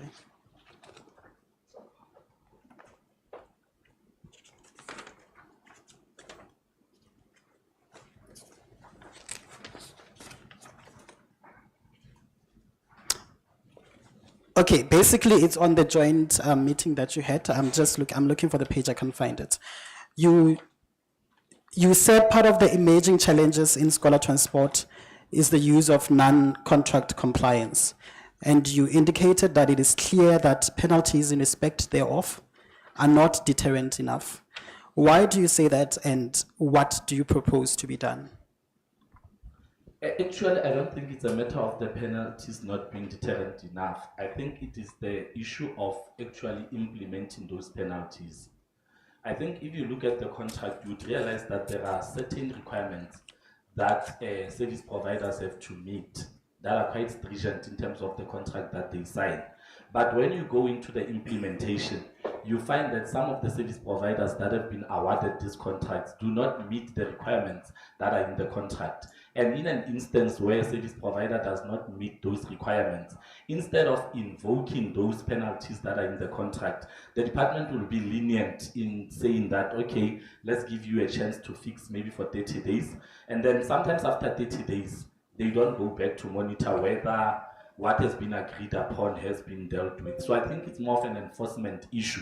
And it will go back to whether does the department have enough monitors to be all over the province, looking at the number of contracts that they issued out. Because we kept on saying to them, it is not for the committee to be running around the province after buses, checking whether buses are compliant. When we get to a school, actually, because you've given us a report that says everyone is compliant, we are supposed to find kids getting on time. We are supposed to find buses that are on a roadworthy and in good conditions. So we won't be running around all over the province. That's supposed to be done by your monitors, and whether do you have enough monitors to be all over the province, it's another question. But it's an enforcement matter. The contract is already there. It stipulates what must happen. And if someone is not in line with what the contract expects, we expect there must be consequences, so that it also serves as a message for others as well that the department has a zero tolerance type of approach when it comes to not following what is in the contract. Thanks.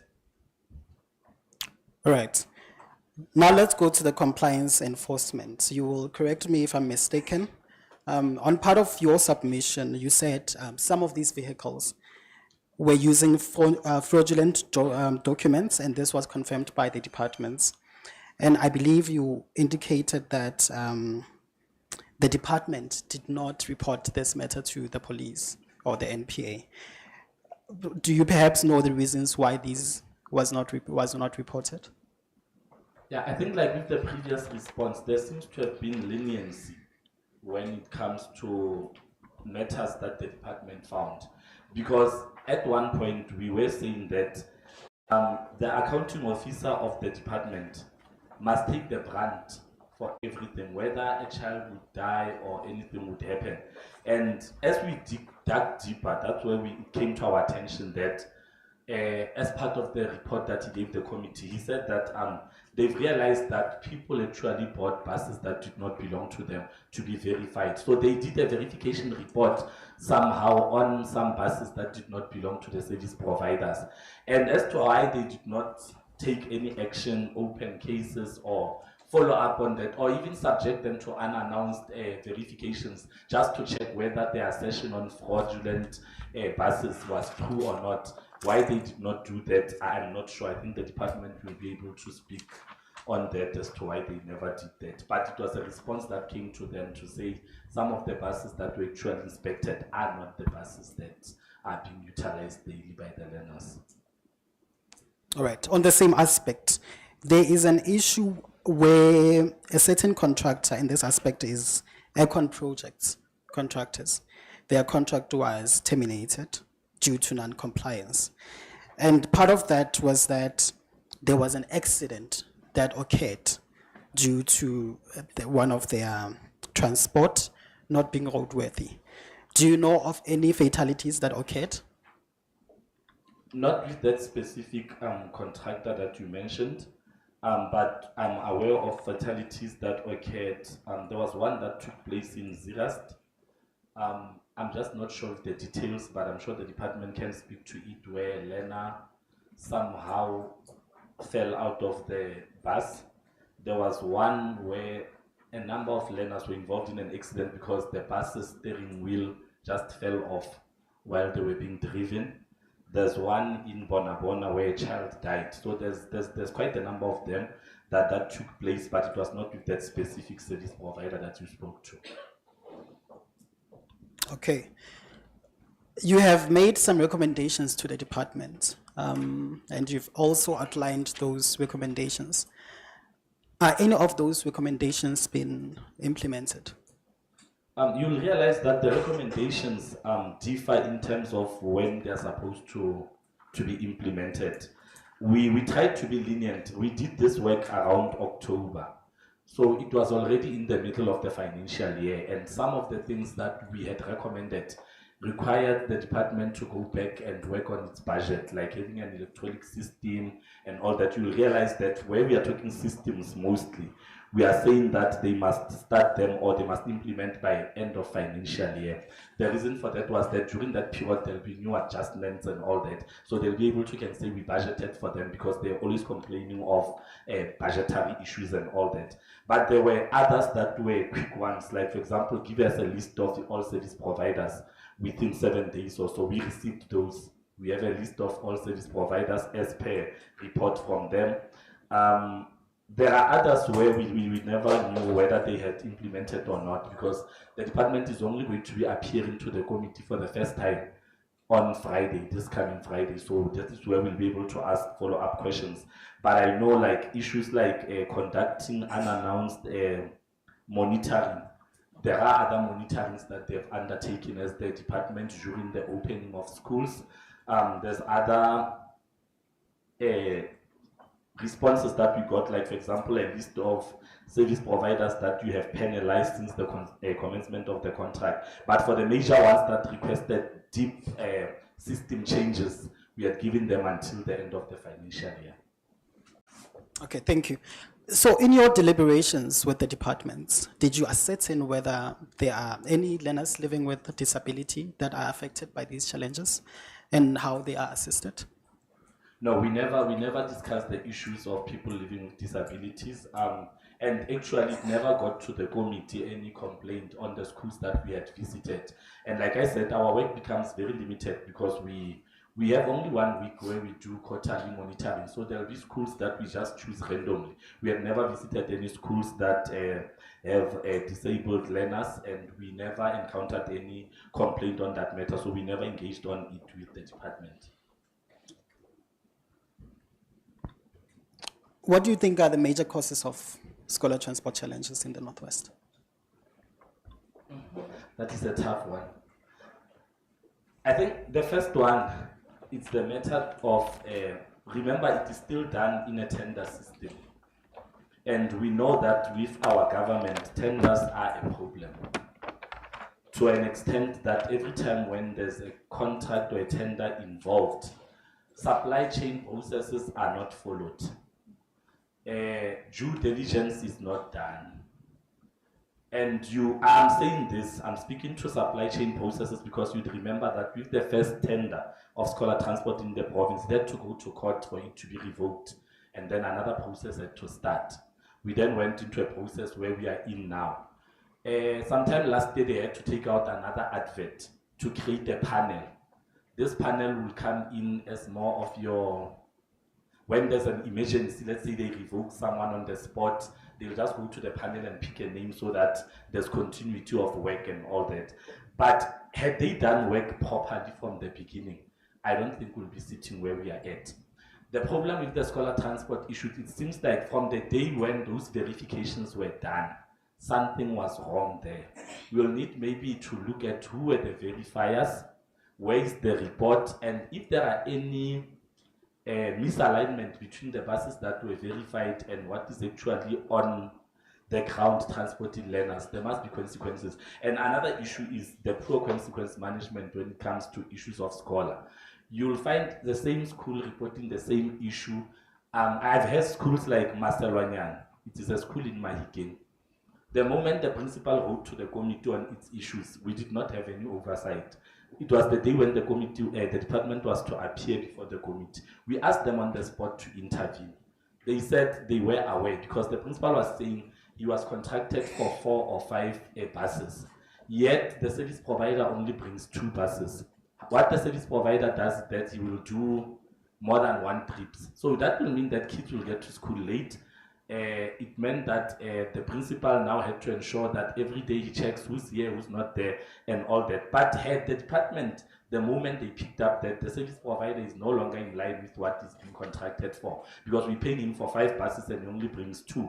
Had they taken action right there, it will send a message even to others. But that leniency that I spoke to earlier, where they were aware of some of matters of the issues, but they will just jump into to do damage control for them. If the principal says, no, we are only getting 3 buses and you're supposed to get 5, they'll make a plan that they get the 2 so that it's 5, but not coming up with a long-term solution. So I think that's where the problems are at. So due diligence seems to have been a huge problem from the inception of the contract or the tender. All right, thank you so much. I've also taken note of your letters in your pack that you have sent to the Department of Community Safety. And you have indicated in your submission that you never received any response regarding those letters. Is that correct? Yes, that's correct. We never received a response on the 2 letters that are attached there. Would you then say that the people who should be accounting for these challenges choose to turn a blind eye? Yes. That will be all from me, Commissioner. Thank you so much, Mr. Sonakile. Thank you. Thank you so much, Ms. Elkoma. Let's move over to Ms. Sebeng. Thank you. Thank you, Commissioner. Mr. Sonagile, I only have one question. According to your knowledge, is there a requirement that scholar transport providers should accommodate learners with disabilities? Not that I'm aware of, and based on the oversights that we've done, I have not seen any bus that I'll say it's compliant to can be able to accommodate disabled people. Or based on the buses, it's your normal buses. Yes, we have not received any challenge as a portfolio committee, but just as a general observation, we've never seen one that I'll say would be compliant if we were to take it to task to say there's a student at the school who's supposed to utilize these services and will you be able to assist them? But we've never came across any that we felt can meet the tick boxes of what a learner transport that caters for disabled people will need. Okay, so because what you are saying, from what you were saying, I'm correct then to say that it means that if there is a learner who is in those areas that requires transportation, they would not be accommodated, and the department has not placed that requirement on the service provider to accommodate those learners. I would say so, yes. Thank you. Good afternoon, Mr. Sonagile. Afternoon. For the sake of progress, let me introduce myself to you because you came late after the introduction. I am Emmanuel Ngonde. I work for the Commission. I have 10 minutes to transact with you because your time, according to the program, you must be finished by 3 to allow other speakers. Tell me, in terms of oversight, do you provide oversight even on their financial spending or how they spend the budget that is allocated to them? I mean COSATMA in particular. Yes, in terms of oversight, we can ask any question. We can look at the governance aspect of it, we can look at the finances and all that. We hadn't specifically zoomed into the financial spending in terms of the program, but yes, we have those powers to can do that. Okay, I want to challenge you to go and look at the financials. I shared with you our pack, and in our pack, there's Auditor General submissions, and just browsing through what the Auditor General has submitted, I think I just want to go to our, but let me not go exactly to the pages, it's towards the end. I looked at 2019, I looked at 2020, and I have looked at 2023. 497, yes, thank you very much, PM. Yes, there's a small file there. I seem to have picked up continuous findings, similar findings. One, of unauthorized spendings that goes in millions of rands. I think 2019 it was 13 million. The following year, it was 300 and something million. Can I challenge you to have a look at that as well, as a portfolio committee?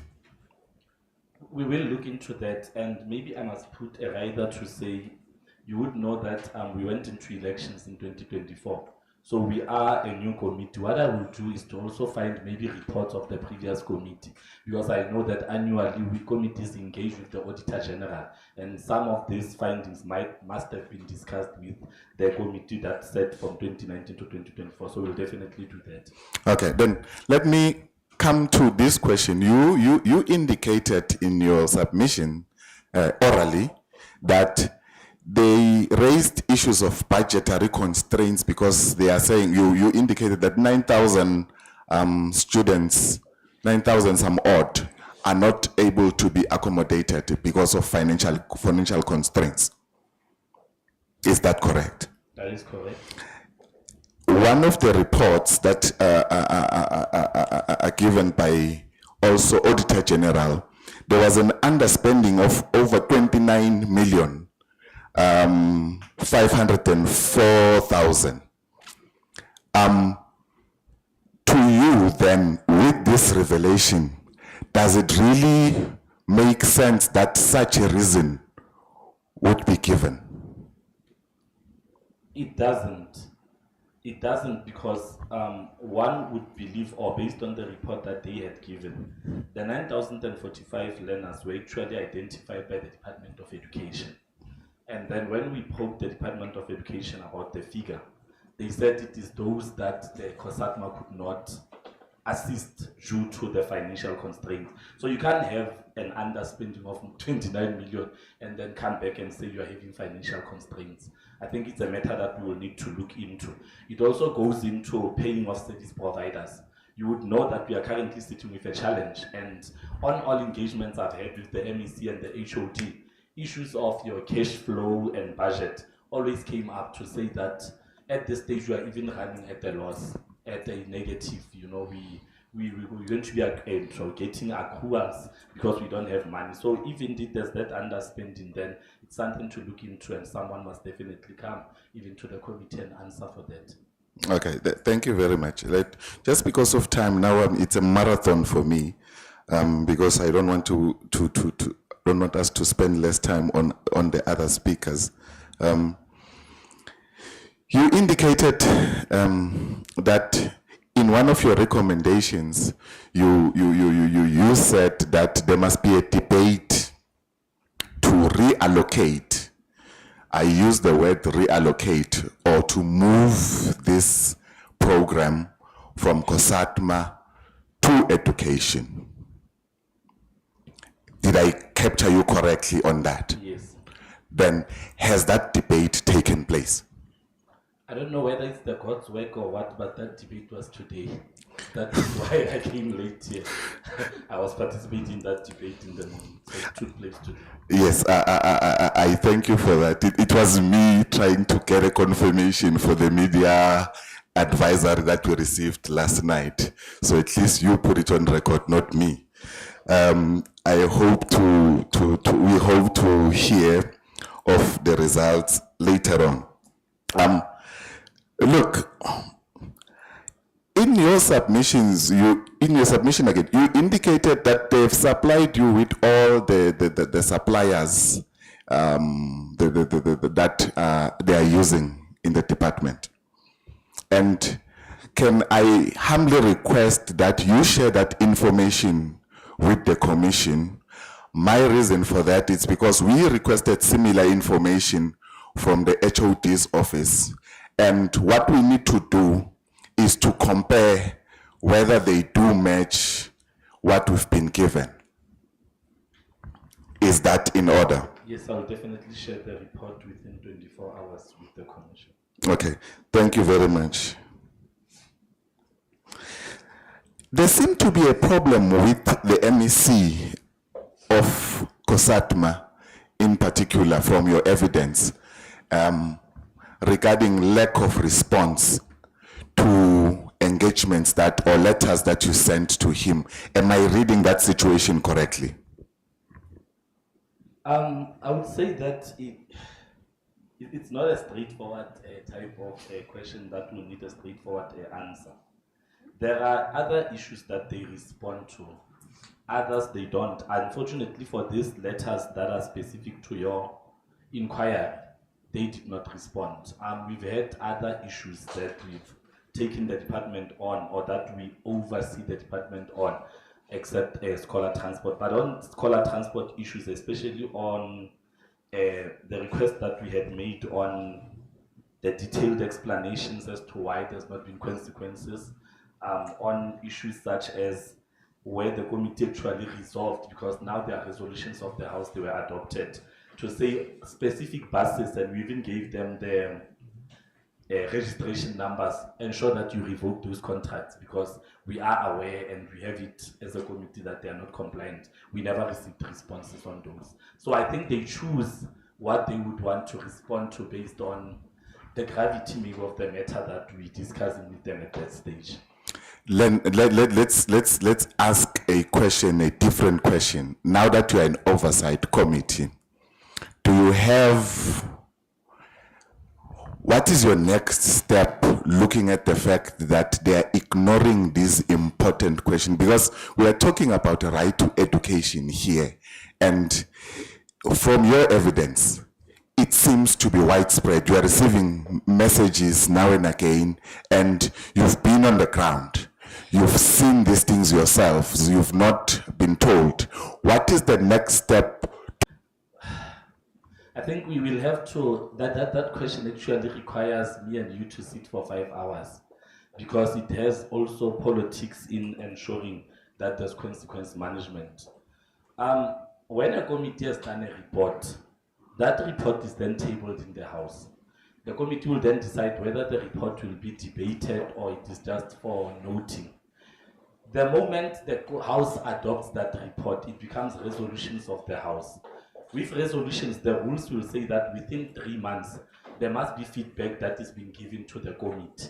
If no feedback comes forward, a process of contempt of the legislature must be started. And your contempt of the legislature would know that it's any action that defies what a committee or committee work is dictating and all that. And contempt is governed by the rules and the Powers and Privileges and Immunities Act of Parliament. I think it's Act of 2004. It then says that immediately when you feel that either a department or an individual is not following what the committee had recommended, what the House has resolved on, there must be a process that is started through the House, where a chairperson must make a recommendation to the House that let contempt proceedings start, and then the House then has to vote on the matter, and that's where the politics come in. Because even if I am to table a report today and say MEC 1234 does not follow the recommendations of the House, it gets to where we end up voting on even matters of human rights or matters that trample on human rights. That one would think that when a report like this one has been tabled, it's a matter of it being implemented. You can't want to argue with the rights of individuals that have been trampled on. But our system allows it, our system of politics allows it that even if human rights are being trampled on, members must raise their hands and say we vote that there must be contempt proceedings or not. And that is why I think most of the time, most committees get to stuck on, because we all now go back to our political parties and get a political mandate. And I think that's where your Zondo Commission recommendations come in, that later legislatures would be found that you've either been sleeping on the work, while it's not actually true, but it is because of the politics of the day. You are dictated to work up until a certain point. If you now keep on pushing and all that, then you are touching people in their studios, and it will come back to bite you very hard politically. It's career limiting. My time is actually finished, but can I just 2 minutes, Commissioner, just to deal with two issues. One, can I request that you further submit the report probably that you've prepared for Ruth Mampathi, because you said that you dealt with it this year. That's one aspect. In our pack, there are 2 submissions which are anonymous. They are in the first page. You don't have to go there because of time, in interest of time. People are raising issues of intimidation. That is why they are not willing to reveal their name. And unfortunately, they are raising very serious issues. And as an oversight, as a chairperson of the committee, you also indicated issues of intimidation and amongst the principals as well. What is it that you are recommending on this aspect? Because there are a number of people who are raising these particular issues, and even in our own inspections, people were afraid to give us information at some stage because they were running away from certain repercussions. Yeah, no, it's a tough one, but one would say that when we are dealing with a program such as this one of scholar transport, you would think that the department will also develop some sort of a mechanism for people to be able to send complaints anonymously as well. You know, considering that when you raise some of the issues, you will be seen as if you are being against people from making money, you know, service providers from having food on their table and all that. Sometimes it is not all principals who are honest.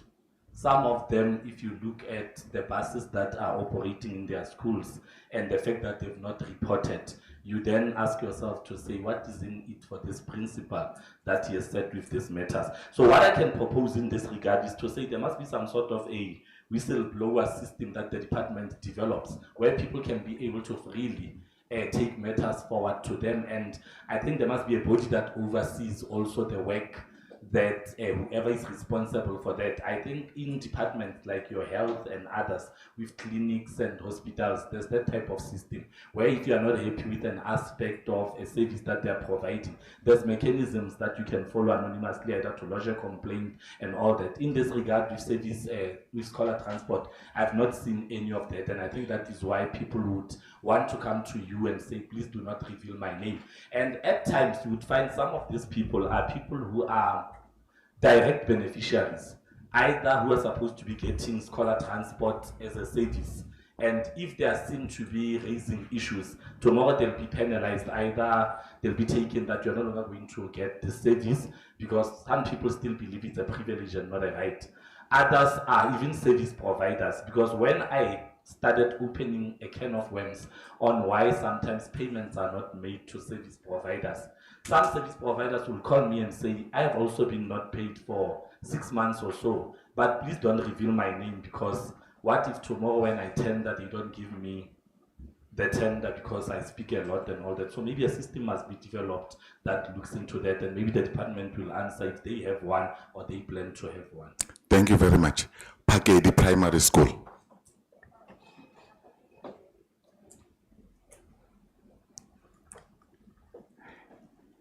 Are you aware of whether they've revoked all the contracts or not? I'm not aware as to what happened after our recommendations.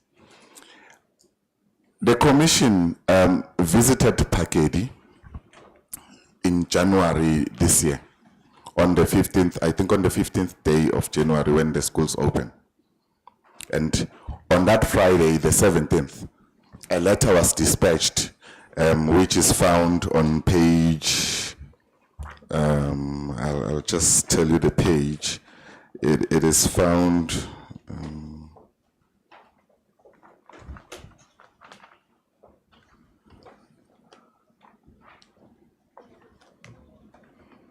in a nutshell, let me just, because for the interest of time, 477, thank you, PM. Issues were raised about Pakedi, and a response which is found on page 479, it's indicating that there are no issues in Pakedi.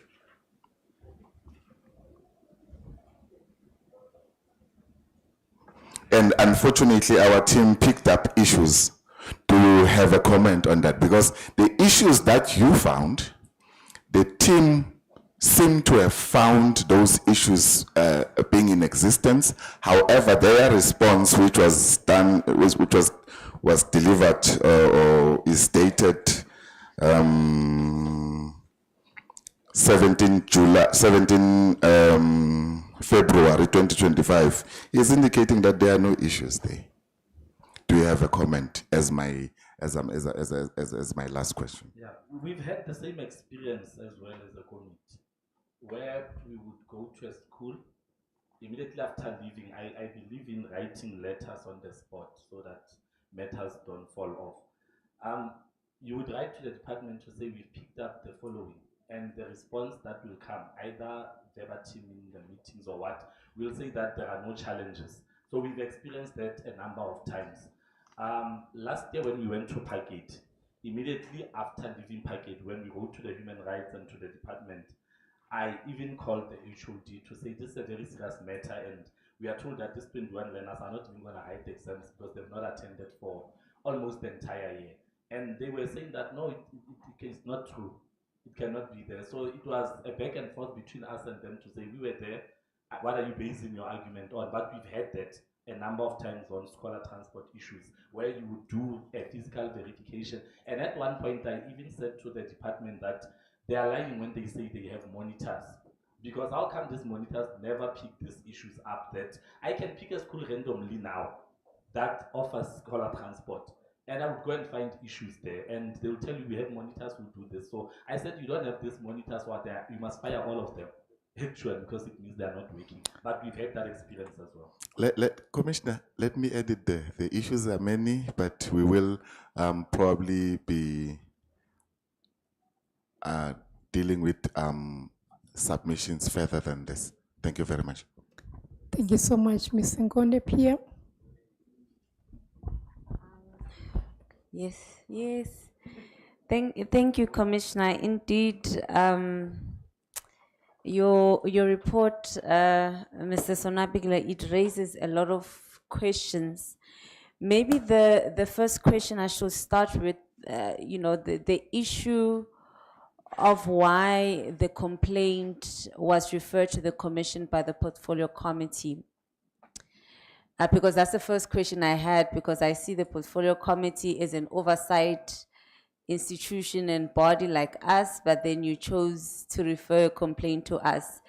And I take it, is it because of the political difficulties you've outlined in enforcing the recommendations of the committee that you saw it fit to refer the matter to us? No, thank you. Yes, you are correct. One, it's because of the political difficulties that are there. But two, we felt as a committee then that the package issue specifically trampled on human rights. Okay. And it needed a spotlight that will only, because if you look at our report, we are all over the place. When we're still looking at the finances, we are touching also on service providers. When we are still there, we are on third-party liabilities and all that. But I know that human rights would put a spotlight specifically on the rights of these 21 learners whose right to education has been increased, the right to dignity and all that. And if you look at the package story, it's not only limited to those learners not coming to school. It also goes to a point where those learners, when there was still that contract, they would be taken to school in a buggy that was provided by a nearby farmer who at some point felt that, no, I'm not getting anything out of this, leave me alone. So their right to dignity and all others. So I knew that at least this one would be given the attention that as a committee, because we are only going to go back to Dr. Wood again in October in 2025. A lot of things would have happened between then and now, and it would be better on us and reflect better on us as members of parliament that we said when there was something that could be done quickly. Okay. All right. I will request you, Mr. Sonabile, because of time, so that you try to curtail some of the responses. You've already indicated that you had a debate this morning regarding the transfer of the function back to the Department of Education, and you've had several engagements on that issue. Okay, the first question is the recommendation to transfer the function back to the Department of Education suggests that the function was with the Department of Education initially. Do you know why it was initially moved from the Department of Education to COSATMA? And whether now that we are proposing a transfer, have the initial issues which resulted in the function being transferred to COSATMA been resolved? Okay, the first one, I'm not aware as to whether it was once with education or not. What I do know is that it was a proposal from one of the members to say, because scholar transport deals mainly with another component of education, Yes. one way or the other, it will be best that maybe it goes to education, so that when they come and respond on education matters, it becomes part of the package, unlike having it residing somewhere and all that. So I'm not aware of that. But the debate, indeed, we had the debate, and I would maybe request that I try to get you the clip Yes. of the debate so that you can see where the politics come in.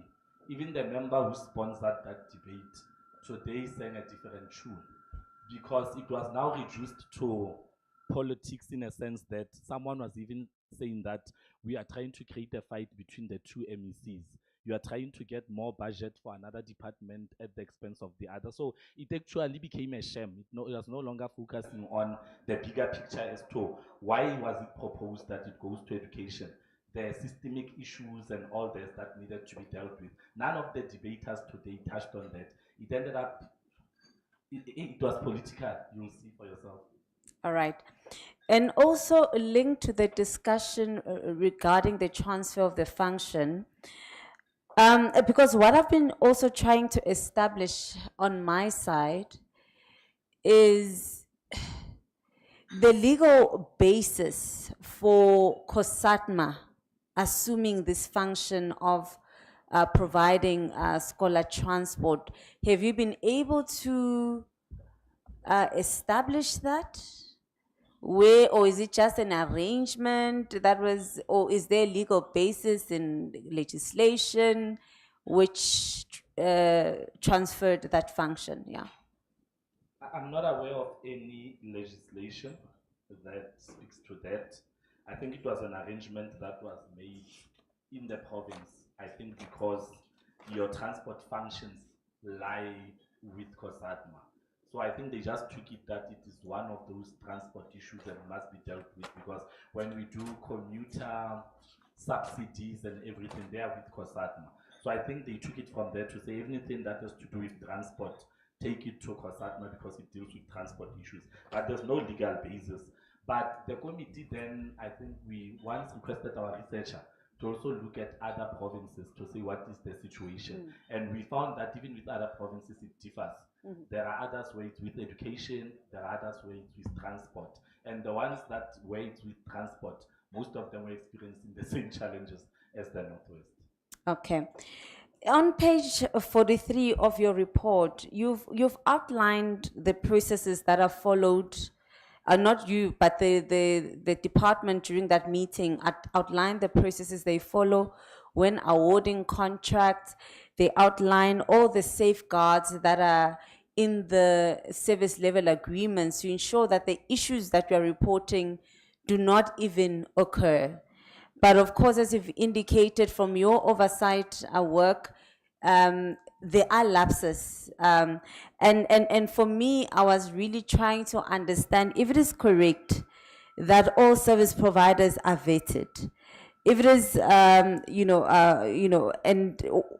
how then does this state of affairs come to be? Yeah, it's a question that we are also asking, because when you look at this report, especially on the part where the department speaks, it's a very good report. If you are just going to read this without going into work, that the actual work that we did of oversight, you would believe that the system is functioning very well, because there are terms that are put there that if you do this, will invoke this clause and all that. But in reality, you don't find that. And like I said, you don't even also find a sense of consequence management, Yes. which is a problem. And that's the question I want to come to you. Emphasize in your evidence consequence management in respect of contractors. But in the request for submission, we also requested an indication of consequence management in respect of officials from the Department of COSATMA, and in their response, they've indicated that there is no official that has been held accountable for these lapses.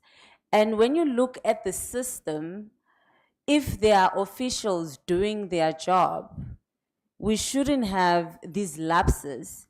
And then, and then what is your comment then when the department itself says no single official has been held accountable for any of the lapses that communities are reporting and that you have seen in your own oversight work?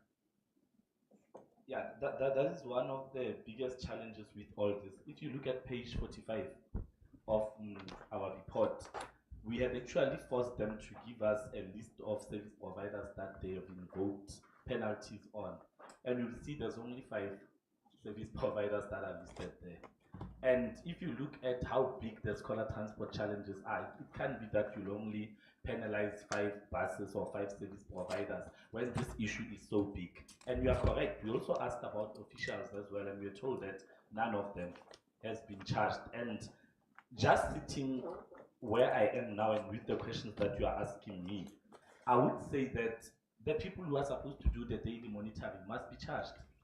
The people who signed off the report that said that the vetting was done correctly, all the cars met everything, despite even later finding out that some people did not use their own vehicles for verification and all that, and still not doing anything about it, must also be charged. And if we are now going to be very strict in terms of the PFMA, the accounting officer as the HOD of the department must also account to say what action have you taken. If there's none, then you must put your head on the block and say we're charging you. And that is where also the MEC, in terms of the political directives and all that, must also come in. All right. I just want to quickly move to the issue of the learners who require scholar transport but have not been provided with scholar transport. So we'll start with the figures that were provided to you as a committee on page 49 of your report. You indicated that according to the department, but I'm also mindful, of course, that maybe the figures were given at different points in time, which can also account for some of the differences. But the figure that you were given as a committee is 9,045. Do you see that?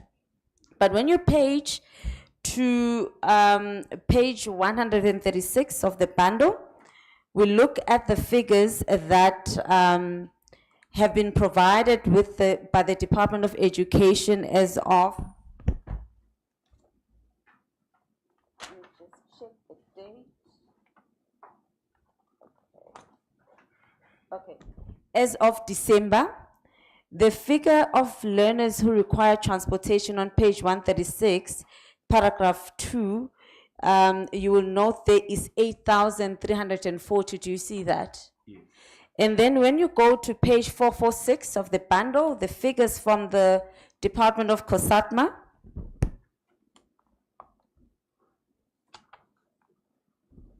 also from December, the figures of learners who should be getting scholar transport but are not is 5,468. So none of those figures are speaking to each other. So in your engagements with both the Department of Education and COSATMA, did this issue of discrepancies around the number of learners who should be provided with transport but are not arise? No, it didn't. With us, actually, there was only one figure. It was a report from education to Okay. the committee. That's where the 9,045 came from, that they gave to the committee. What I'll try to do is to, maybe through the committee administrator, try to source the report that they gave to the committee in October 2024. Okay. All right. Thanks. And I think you've said in your evidence you are engaging which department again on Friday? COSATMA. Okay. If maybe perhaps through that engagement, if there's any information that can also give light to this issue, because if we don't have a proper quantification of the issue, we will not be able to address the issue. Now, also linked to the issue of the numbers, you specifically asked in your recommendations that you be provided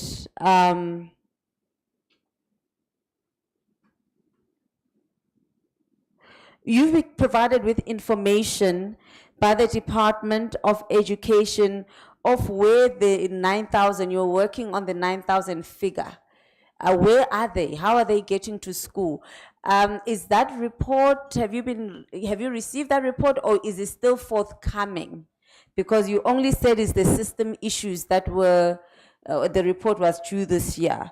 When was this particular report due? Because we would also like to know what is happening with those learners who are not in the system. Yeah, it is one of those reports where as a committee we'll have to do a follow-up. It was due on December 2024 when they closed for the December holidays, because it applied to learners in that academic year of 2024. So it's one report. But you'd remember what we did here, because we are not directly a committee that oversees education.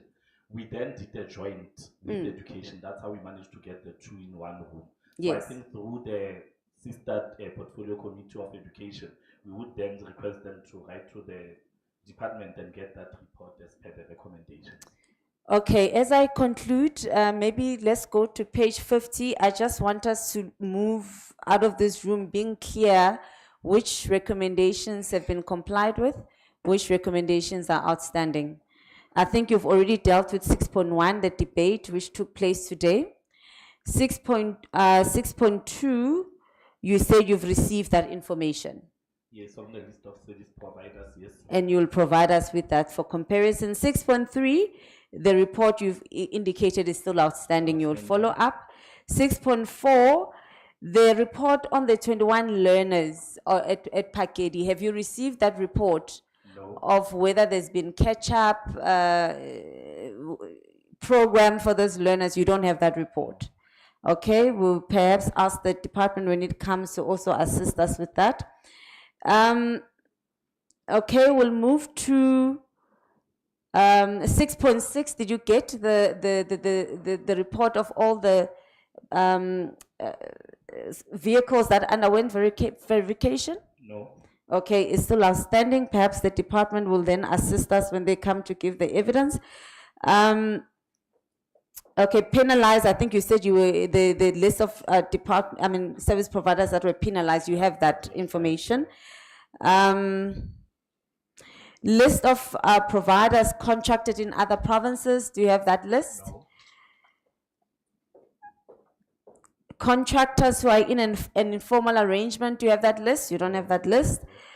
And we've already given evidence on 610 that you don't know if the contracts have been revoked. 611, you've indicated that there were inspections earlier this year. Yes, as per the report, yeah. Okay, 6.12, the department must audit all the payments that have been made and start fast tracking the process of all non-payments. No. The audit part is not done. The last part of the recommendation on fast tracking of non-payments, I think the department, you must actually ask them about it, because that's where the issues of your cash flows and everything were reported as to why they're not paying service providers. Okay, report on possible fraudulent activities as of, that was due end of January. Have you received that? Not yet. Okay, the electronic system is upcoming, right? Because we're still in March. The consultative forum, is it something that has happened? Not yet. Financial year end, that one. Okay, financial year end. And the copies of the contracts, have they been provided to district officials, to your knowledge? No. Okay, Human Rights Commission, you've already reported the matter.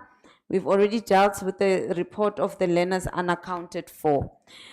And I think in the interest of time, then allow me to thank you for your time.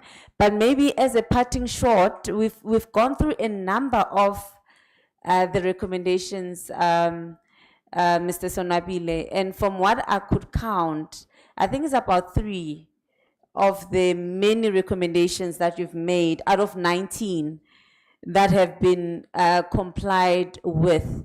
And your reflections on that, and you know, your view of how responsible departments take accountability, how seriously they take accountability. If you can have 19 recommendations relating to human rights issues, and only about 3 are being adhered to.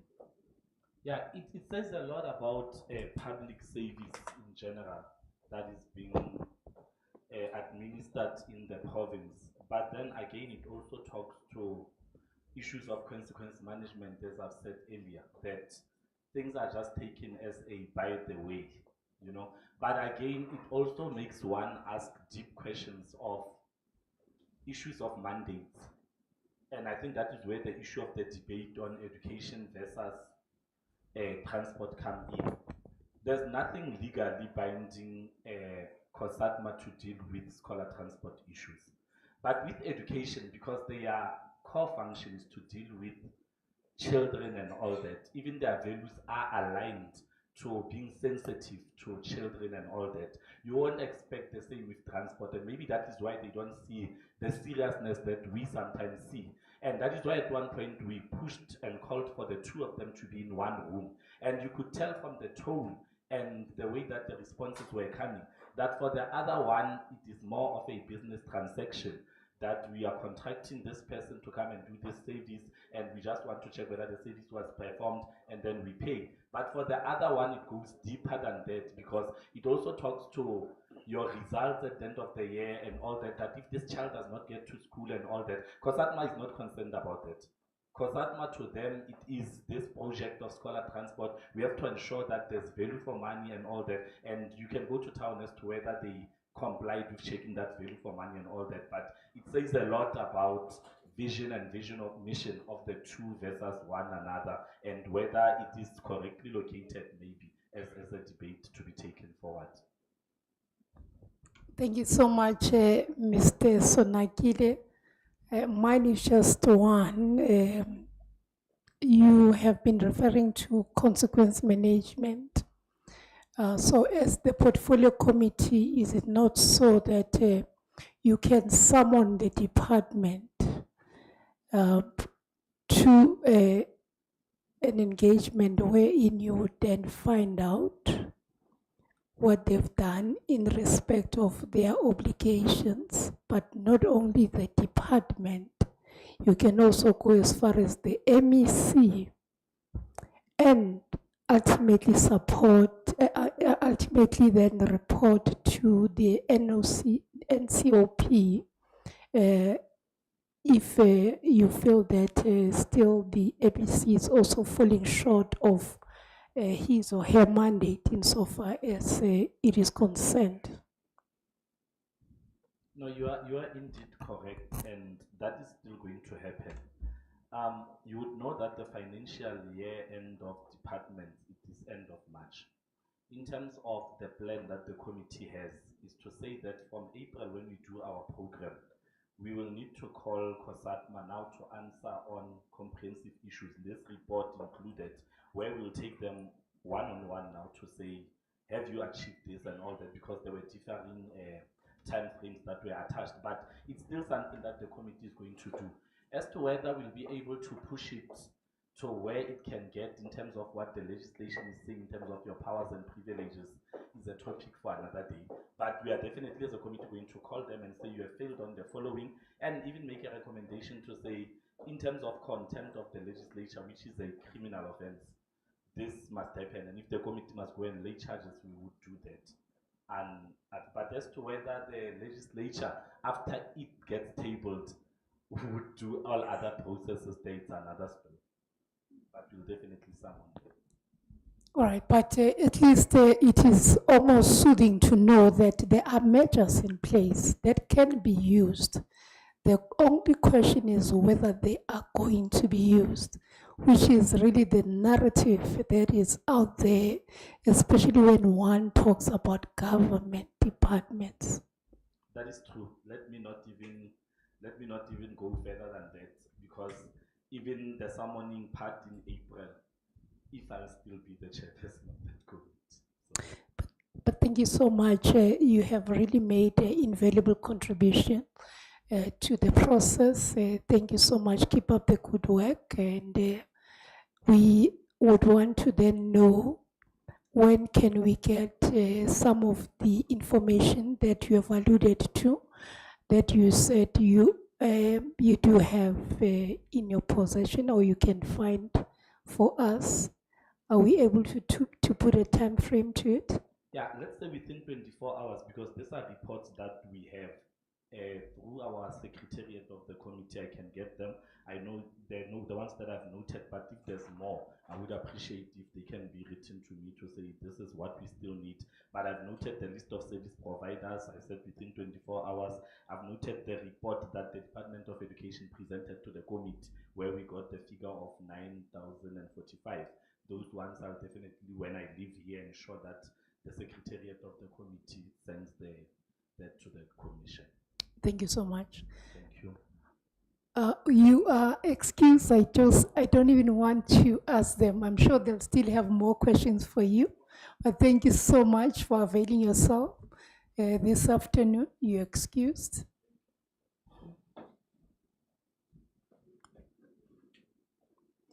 According to our program, we're supposed to have a tea break, but I would say let's have a work tea break.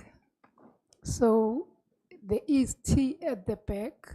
If you want to get tea, please, you can move silently to the back and get your tea. But we're going to proceed with our next presenter. Silently, please. Silently, please. We are then moving over to,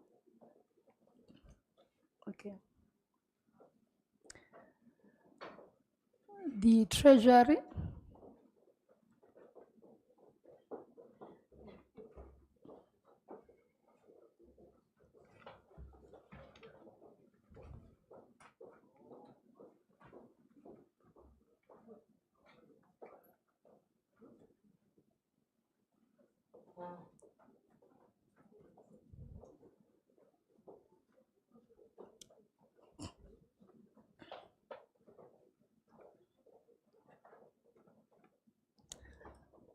Thank you so much for availing yourself. If you can just stand for a moment. Is it going to be the oath or the affirmation? Your full names, please. Your age? Do you have any objection in taking the prescribed oath? Do you regard the prescribed oath to be binding on your conscience? If that is so, please raise your right hand and say, "So help me God." Thank you.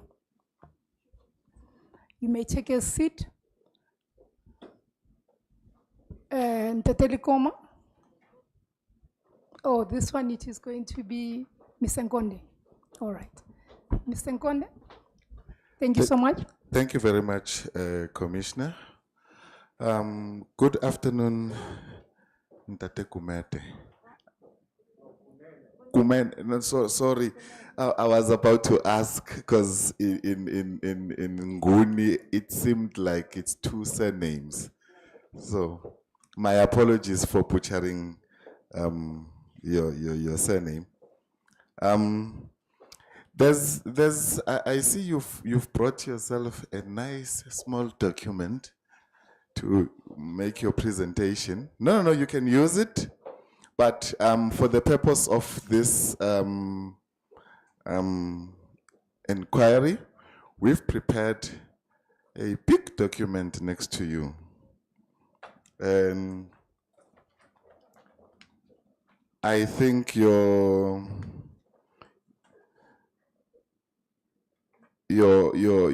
presentation would be found from, I mean, your your scope of work would be found from page 68.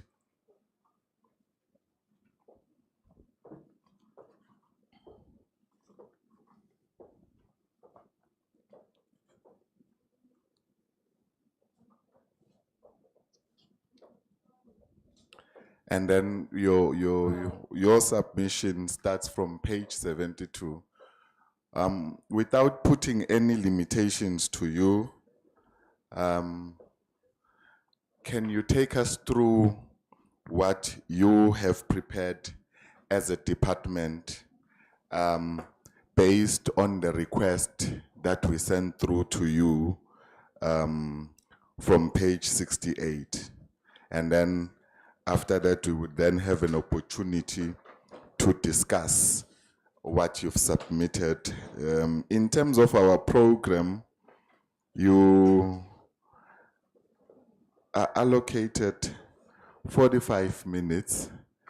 I know that the time starts from 3:15, but with the indulgence of the commissioner or chairperson, can we not reduce his time? Can we give him that 45 minutes and then we would take it from there in terms of question, because his presentation is very important and is very crucial. And just to put context as well, Commissioner, it is an anomaly that the department is accommodated on the first day. We usually push it to the last day so that they account and they get an opportunity to speak to issues that have been presented before them. However, through our engagement with them, they requested that they be bumped forward, because tomorrow there's a budget speech which solely operates within their space. They also undertaken, Commissioner, that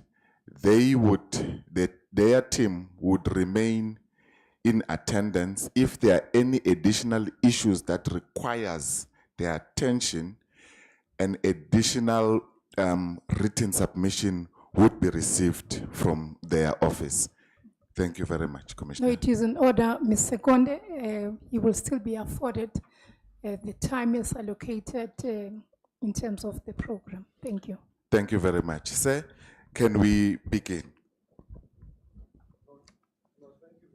Can you please take a microphone and hold it by hand? We are live streaming. There are people who are listening throughout the country. Yes. I'm requesting that you take it closer to your mouth so that we get more audible. Thank you very much. No, thank you very much. As I begin, I want to just confirm with you, how much time do you give me just to read into the record the document? 45 minutes. 45 minutes? Yes.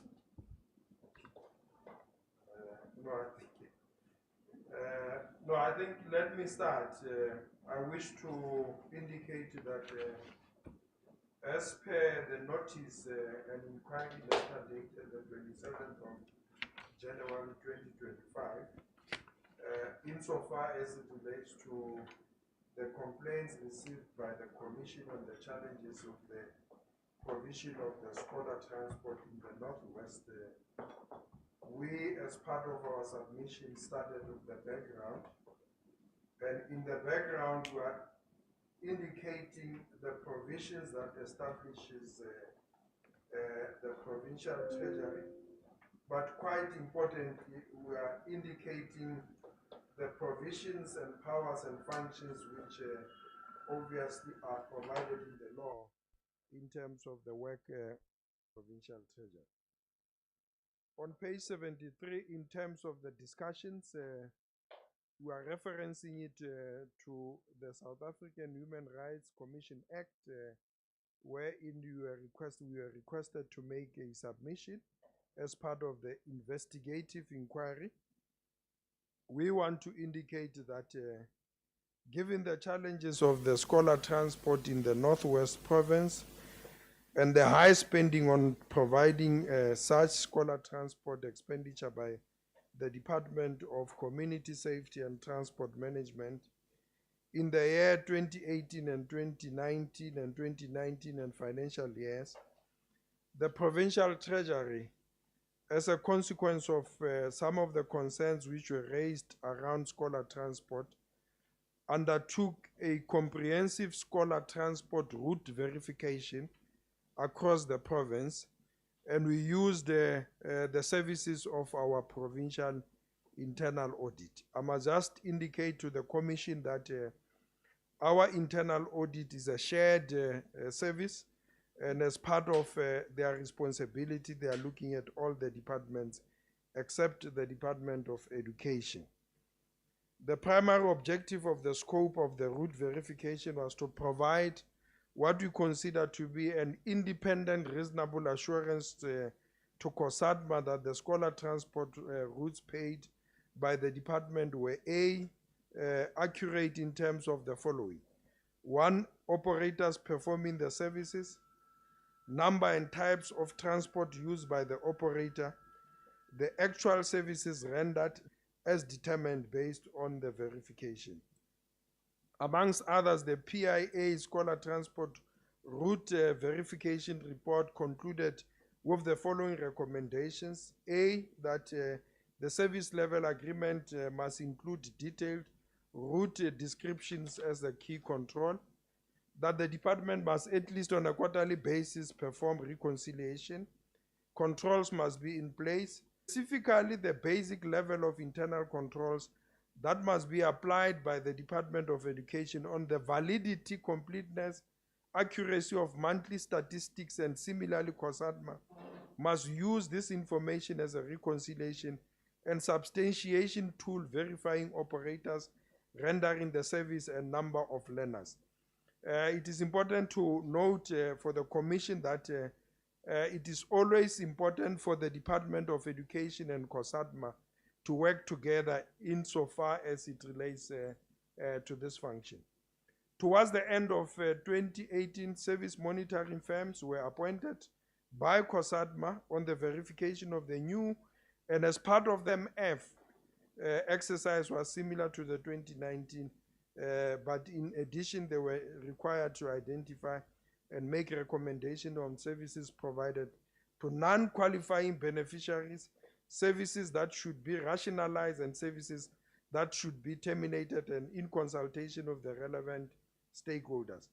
The final recommendations was that a standard operating procedure, SOP, was the missing link for the management of scholar transport, and it was not identified through the verification process. It is a fact that one of the key elements to a good and effective internal control system is an SOP, Chair, and I'm not going to read it to the record.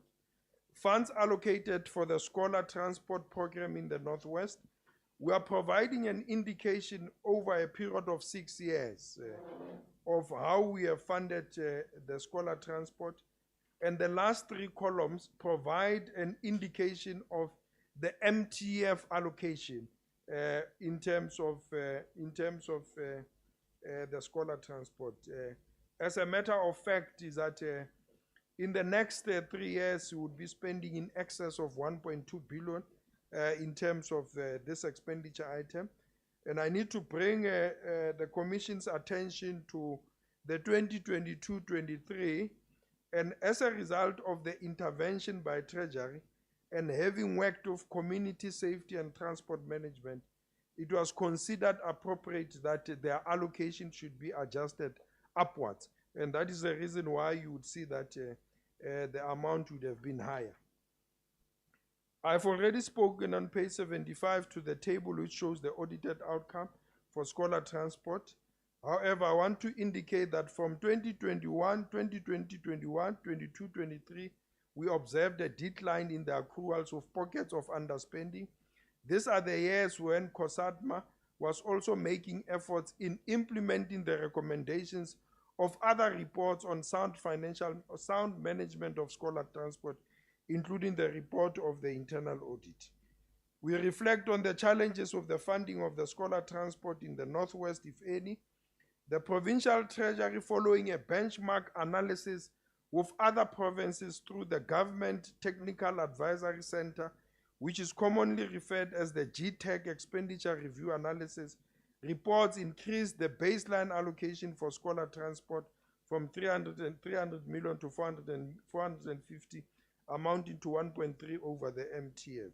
However, during our expenditure review engagement, it was noted with great concern the following challenges faced by the department in implementing the scholar transport function. One, the overloading of buses as learners increase annually, accruals and the increased needs from the Department of Education above the allocated budget. Building on additional school infrastructure or an increase in classroom in the current existing school system, which obviously has an impact on the number of scholars or learners that needs to be transported. Migration of parents from one place to the other. And lastly, that failure to renovate some of the schools, leading to the Department of Labor and Employment closing non-compliant schools and resulting in learners being relocated and transported further away from their homes. We speak to the measures in place to address any funding challenges if they exist and assist the relevant departments in addressing scholar transport challenges. And we are indicating that during our engagement, which I think they are continuous, it was mentioned that the underspending on that is mainly caused by the late submission of invoices by some of the service providers. It was also mentioned that reminders are sent to non-submitting default service providers, and the process is being monitored to ensure timely payments of their payment. Despite budget reduction as a result of National Treasury implementing fiscal consolidation reduction, the Provincial Treasury continues to ensure that the scholar transport funds are not only protected, are ring-fenced, and the allocations are earmarked over the MTF, and these allocations are not reducing. Any other information to provide safe, effective, integrated, and sustainable learner transport in the province, both COSATMA and the Department of Education must establish a monitoring structure that on a quarterly basis conduct unannounced inspection of scholar transport vehicles, implementation of electronic monitoring system, and enforcement of compliance measures to protect the learners. Hope and trust that the Commission will find the information provided useful for a fruitful engagement. As I have indicated, Chair, that the verification report from page 77 and I think to page 94 deals in detail with what we had done as part of our efforts to ensure that we do two things. One, also to ensure that there is adequate funding for scholar transport, but B, that there are control measures that are implemented by both education and COSATMA as to ensure that our learners are safe in terms of the modes of transport that are used. And Chair, I think that is what I want to read into the report and not necessarily read the annexure, which is quite detailed in terms of the internal audit.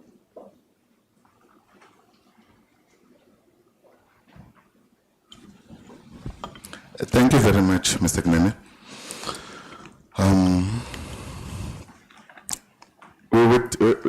We would now move to the questions that we have in relation to your submission. And can I just hasten to indicate that we would be referring to both your oral submission, which I think mirrors exactly what is what you submitted in writing.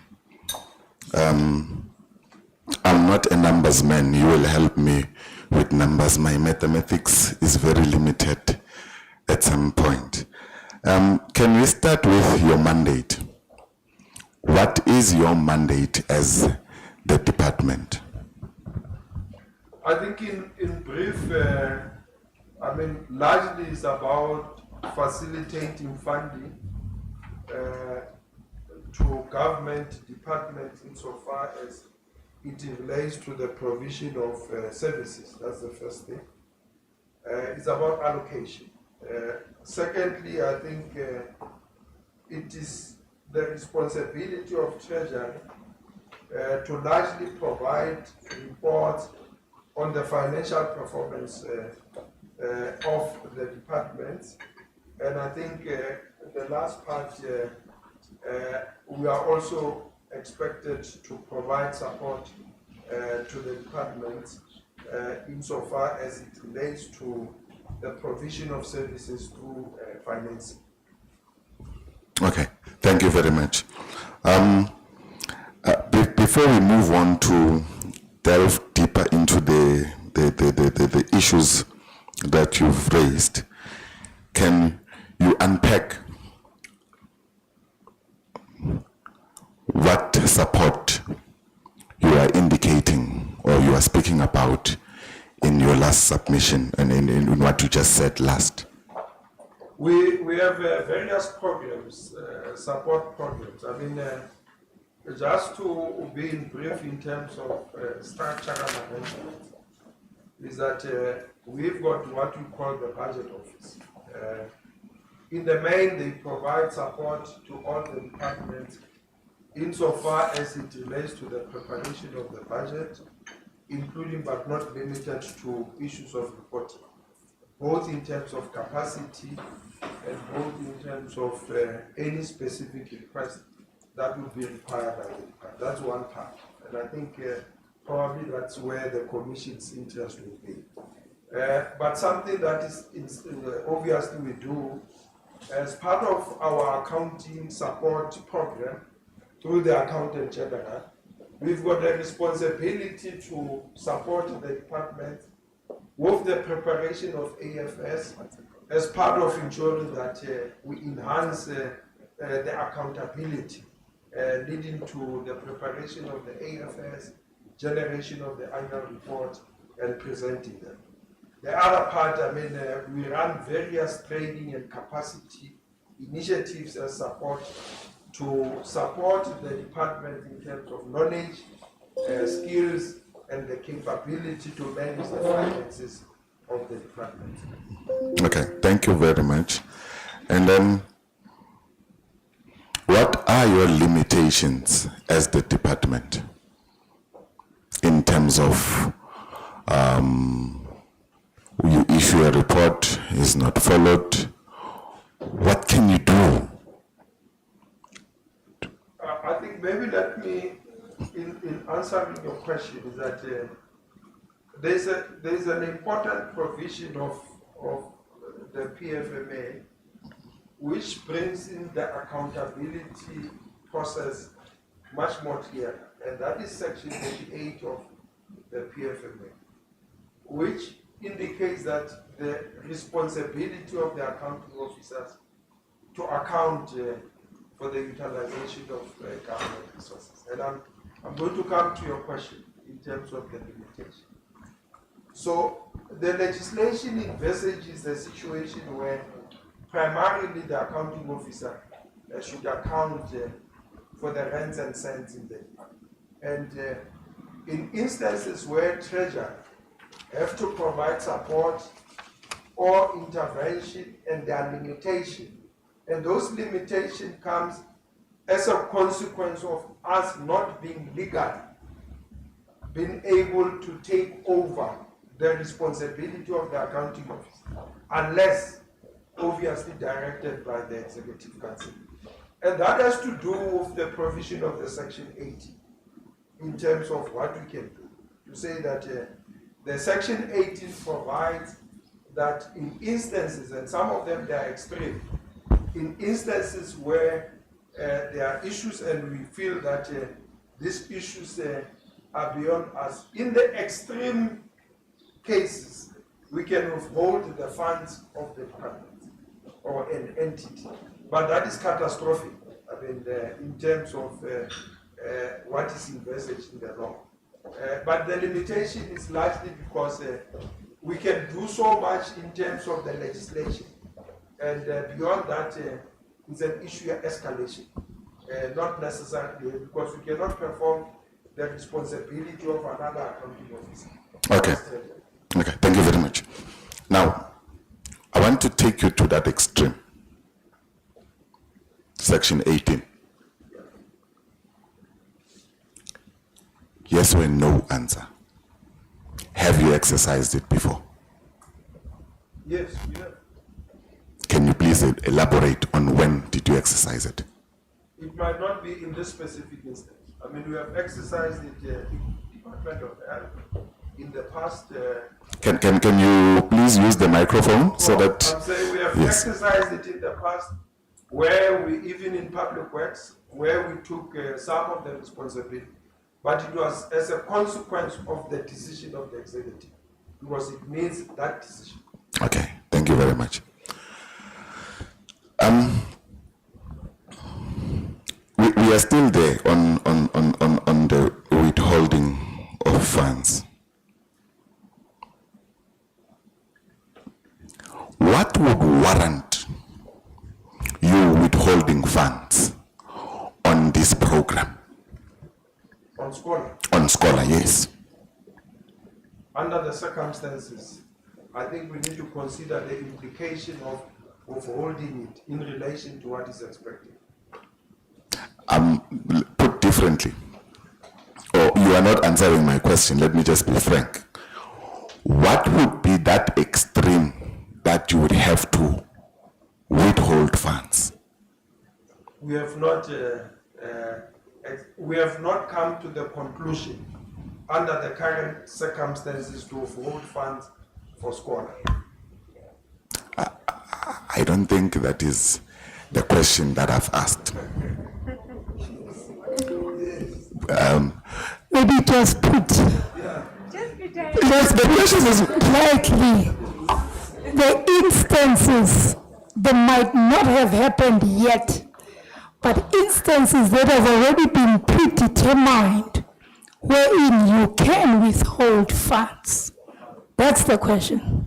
Yes, I think the difficulty, Commissioner, Can we use the mic? the difficulty is to envisage a situation where I would have to explain how would I have come to that conclusion on the basis of something that I would have not experienced. So I'm trying to visualize. I mean, if somebody says to me that in the current circumstances, if people have stolen buses, as an example, Scholar buses, would it warrant that the money should be withheld? And I think that's in the current circumstances, because it's about the service of Scholar. When you withhold that funds, we are withholding it in anticipation that we are being punitive. And the challenge is that what is its implication? Mr. Gunene, the question is for me, it's direct, it's simple. One envisages a situation where you've got categories that are predetermined. It's stipulated that in the instance this happens, then the funds would not be paid. No, in the current... So unless if you're saying there is no such a situation. There is no such... Sorry, I was disturbed a little. No, there is no such. Even national, I'm not aware. Okay. So basically what you're saying can never happen. There's All what I'm saying, Commissioner, is that in the current envisaged situation, there is nothing which says that under these circumstances, you reserve the right to withhold the funds. That's the point that I'm making. Okay. Let me advance this question because I'm still there. I'm not moving. In the Department of Health, you've withheld funds. That's what you said, right? No, maybe the context. In the Department of Health, remember Section 18 has got various steps. But I mean, I was saying that Section 18 has got the extreme is In the Department of Health, it was not withholding of funds. It was about managing the finances of health through treasury by performing the responsibility of an accounting officer. But now we are being technical. My first question to you was, have you ever had to exercise Section 18 where you withheld funds? My understanding of your response was, yes, we've had to implement it at some stage. You went along and gave examples. Did I capture that correctly? No, I think maybe there was a misunderstanding. I was saying the context of Section 18. And what I said is that Section 18, it provides for various things. And I made a point that the withholding of funds is the extreme. And if the question was that, have you have instances where you have withheld funds, the answer would be no. But if the question is that, have you have instances where you have exercised Section 18 in one way or the other, to the exclusion of withholding of funds, the answer would be yes. Let me ask this question differently. Again, we are still there.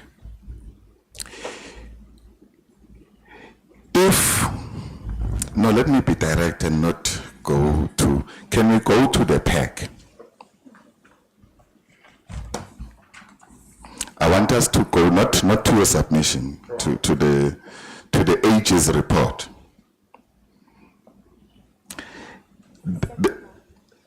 The second one, the small PAC.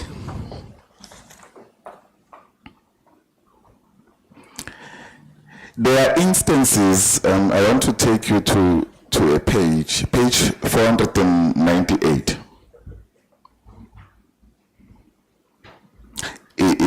It's titled Matters of Emphasis and Unauthorized and Fruitless Expenditure, or unauthorized and fruitless and wasteful expenditure, that particular section, number 11. Can you introduce that paragraph into the record? Number 11 only.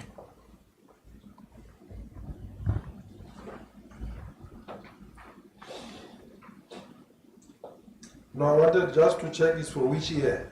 Yes, it's for 2019. Yeah, that's the point that I wanted to confirm first.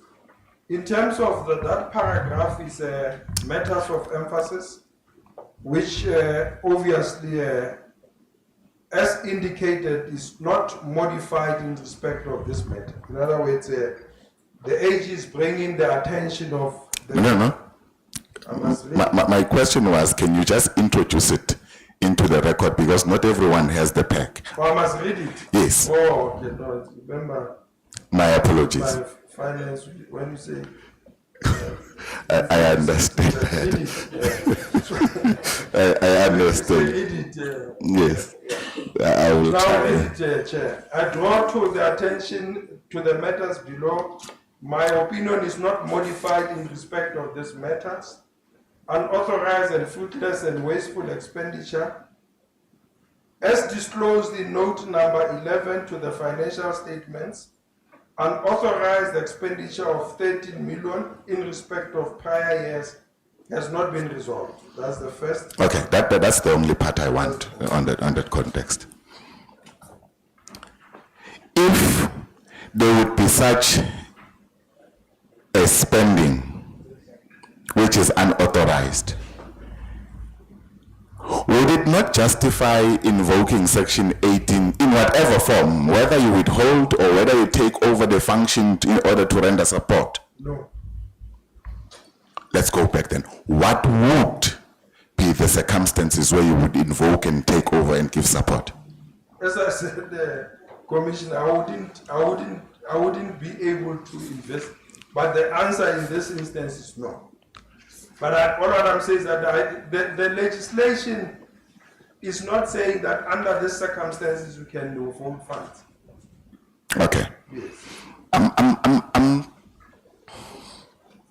not trying to be difficult, but my issue here is, even if there's unauthorized spending, it's okay with the department from the response that you are giving. No, I think that is inconsistent with what I'm saying. What are you saying? I'm saying that in the legislation, it is not prescriptive as to at what point you should withhold funds. But what you are reading in terms of it is okay, there are processes that must be followed in instances where you have incidents like this. Would it not justify your department to start some of those processes if there's so much money in And to understand, is it such processes to withhold funds? No. To hold them accountable in terms of Section 18, whether you are withholding, whether you are applying to take over the process, but will it not warrant you as a department to say, guys, this thing has been raised by AG for the past few years and it has not been resolved until 2019. I think now we need to support you. You go to whoever that needs to authorize you to take steps in order to correct this. Yeah. No, I think, and the reason why I wanted to be very clear in my response is that my response is not in the context of withholding of funds. There are incidents which compels us as part of our responsibility to intervene in whatever form. And in this instance, I've read into the record the work that we have done based on having to understand the root cause of the problem with the view of providing support. Okay. Allow me to stay in this question again. I may not get into others because this for me is very important and it's very key. And you saved us time in your presentation, so we are still into your 45 minutes. No, it's fine. Yes. No problem. What are the instances that have led you to take over functions from the Department of Health? What were the instances that allowed us to perform the functions of health in terms of finances and accounting? Thank you. Yes, that's the part that, so that at least, I don't want to miss your question, so that at least You've captured it correctly. I mean, there were a few things at that time. A is that there were challenges with regard to budget. I mean, that's the first thing. Secondly is that there were huge challenges around procurement of goods and services. And lastly was that the inability to provide the necessary report to make it possible for us to report either in terms of financial and non-financial. Okay, no, I understand. Page 504. Of the small one? Yes. It's the small one for his purpose. 504, yes. Paragraph 55.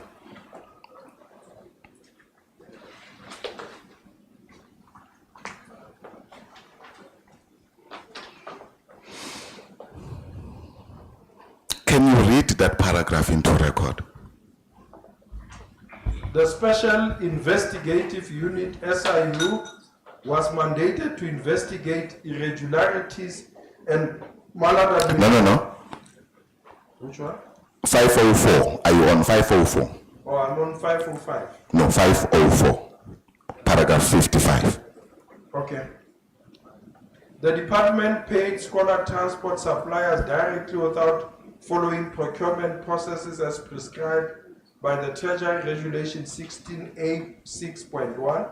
The department paid 554 million in the current financial year to the respective suppliers.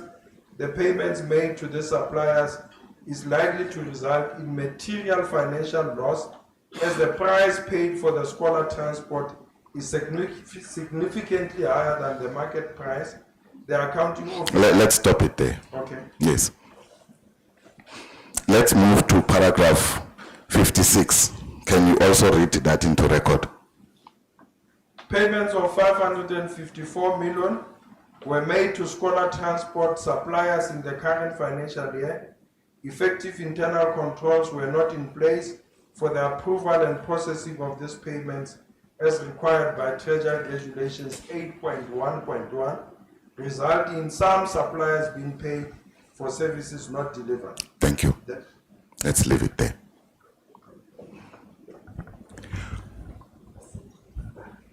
From paragraph 56, my understanding is that some suppliers benefited from services they did not offer. Is that a correct interpretation of that paragraph, that portion that you read? That would be my understanding. Okay. And then paragraph 55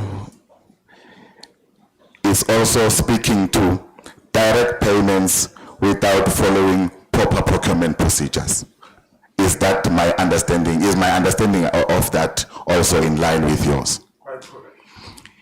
In your explanation, when you spoke about taking over the finances or the functions of the Department of Health, you indicated that there were procurement procedures that were not followed, right? And in this report, when the auditor, it's when the auditor starts, I think the first page, he's indicating that on paragraph 3, that I was unable to obtain sufficient appropriate audit evidence for payment of scholar transport service providers that has been accounted for. Basically, I'm speaking to the fact that there's also documentation deficit. There are certain payments that were made which the Auditor General could not audit because they are not documents. It's in page 497, paragraph 3.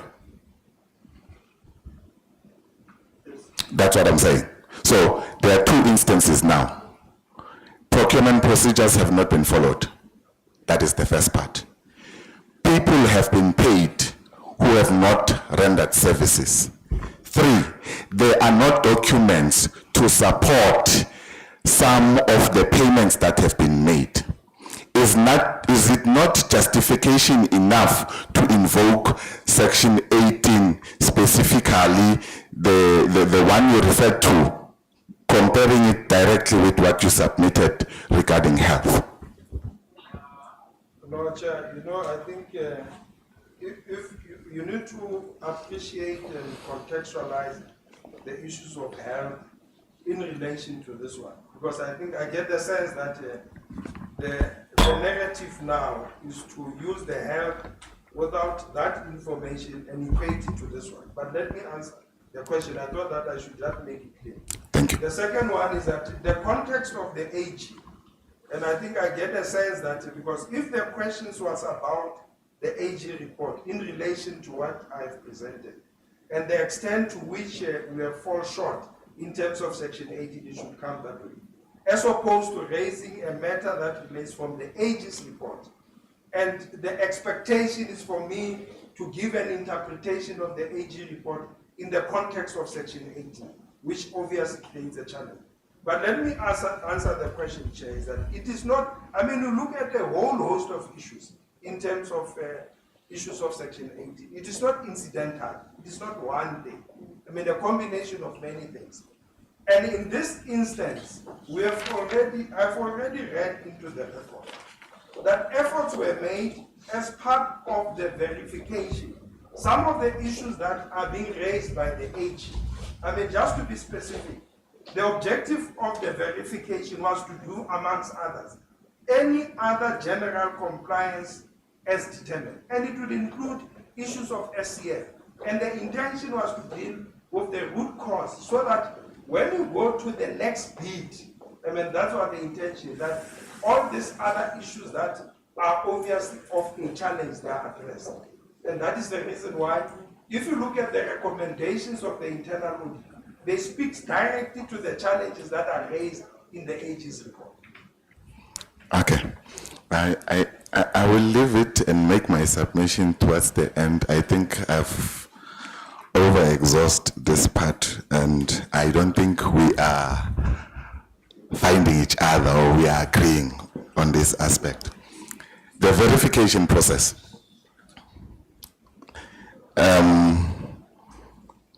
Page your report now, the big batch. When was the verification process conducted? Let me confirm that. Yes, your report is on page 73. Yeah, Yes. I just want to confirm, Chair. Colleagues, there's some noise. Please be patient. We are almost at the end of the day. I know it's been a long day. We really apologize, but we need to get this information. It is very crucial to the right to education and the right to have a safe scholar transport in the province. Thank you. Chair, I think in terms of the date of the report, if I look at on page 294, for me it appears as the 22nd 07/2019. 2019. Yes. Okay. So, is it safe for me then to move on the basis that we are in 2019 here in the report? Yeah, no, I think you would note, Chair, that it does speaks to Yes. the year. So I think, Yes. Yes. Even though some paragraph speaks to current years and other things, you are specific yeah, there. I think, Yes. can- Okay.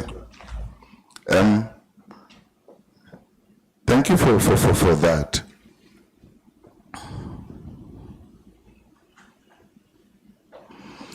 Now,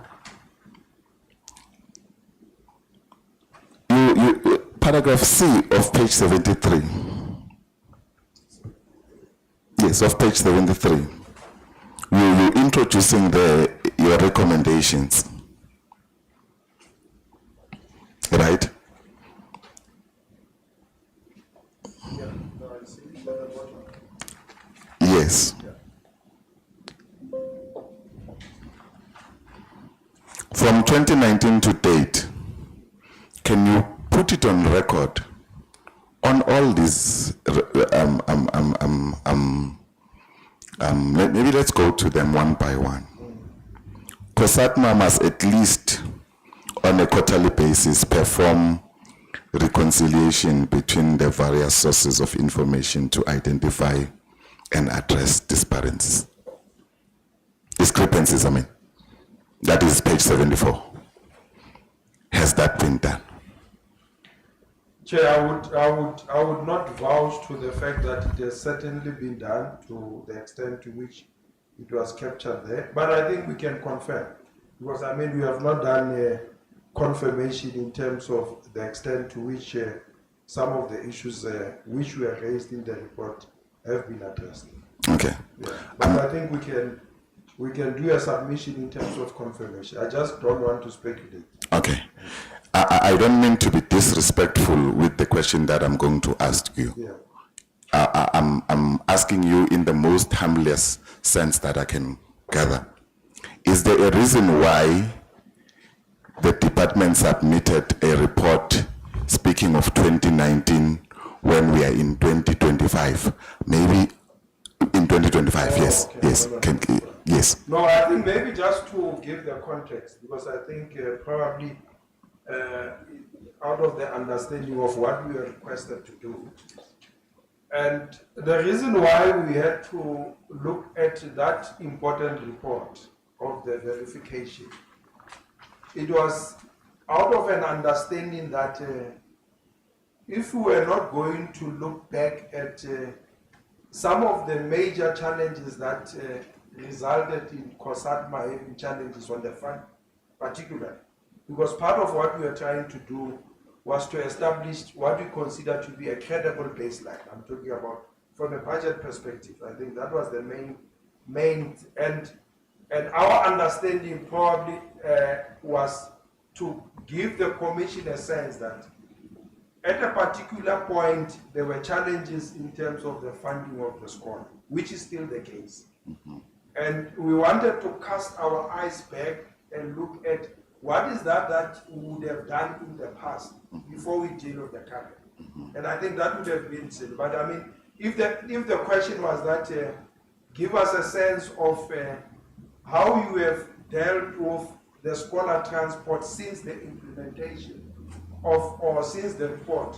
We can still do that, Chair. I don't think, probably it was something that we could have, but I think by reading the report and having to answer based on what was asked, we thought that is adequate. And I mean, if it's not adequate, we are welcome to make supplementary.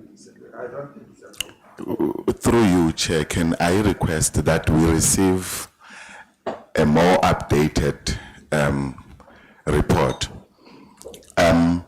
Let me, the Chair will determine the dates and everything.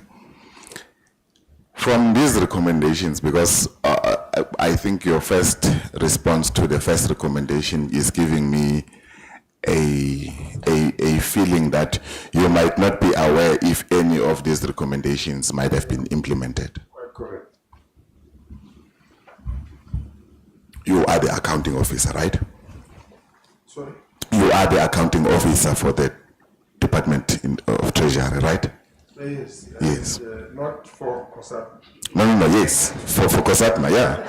We are dealing with your report. Yes, I'm getting a sense here that looking at these submissions, because for me, these are core issues that led to the findings that you picked up when you were verifying and the issues of budgets.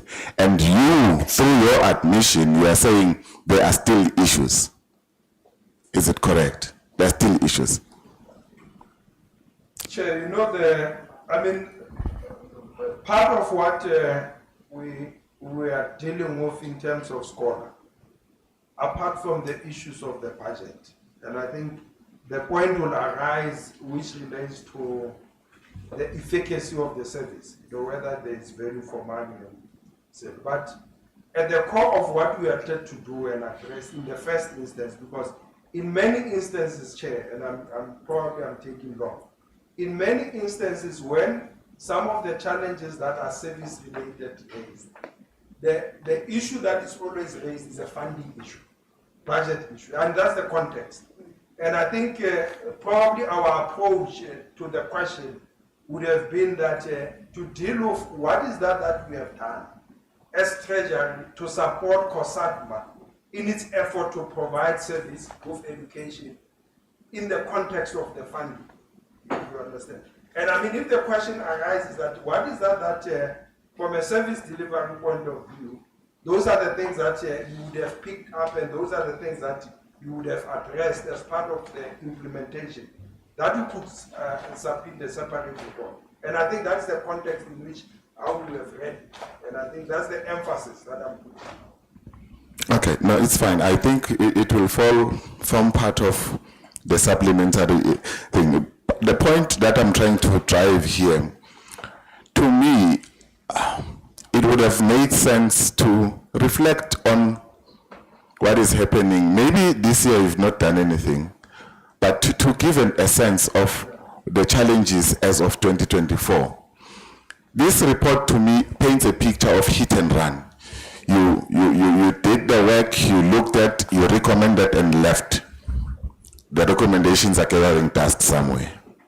That's the feeling I'm getting from this. No, but I think you need to contextualize it with the questions that we asked, Chair. Because I think we're responding to the questions. And I think I find it very strange that in our attempt to provide the information to the Commission, and if indeed the information was inadequate, I mean, if we were called to say that, we would have done so. And that's the only concern, that it's not, it would be extremely difficult to digest an input which suggests that some of the work which was done around internal audit, it was a hit and run. It hasn't, at least from, because I mean, it provided valuable information which requires intervention. And I think probably the issue that we might not have covered it adequate in terms of progress, which I accept that can be finished.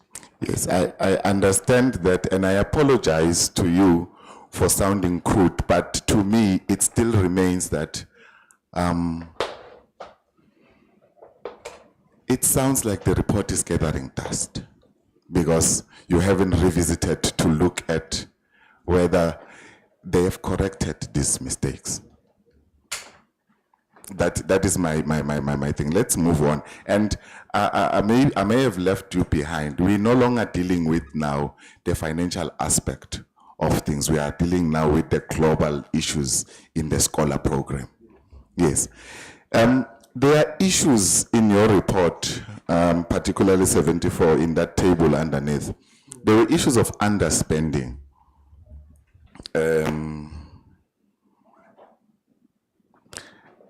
For the interest of time, how do you deal with underspending? Because even Auditor General spoke of underspending consistently in the audit reports that have been submitted. How do you deal with issues of underspending when it comes to this particular program? Or how have you dealt with issues of underspending?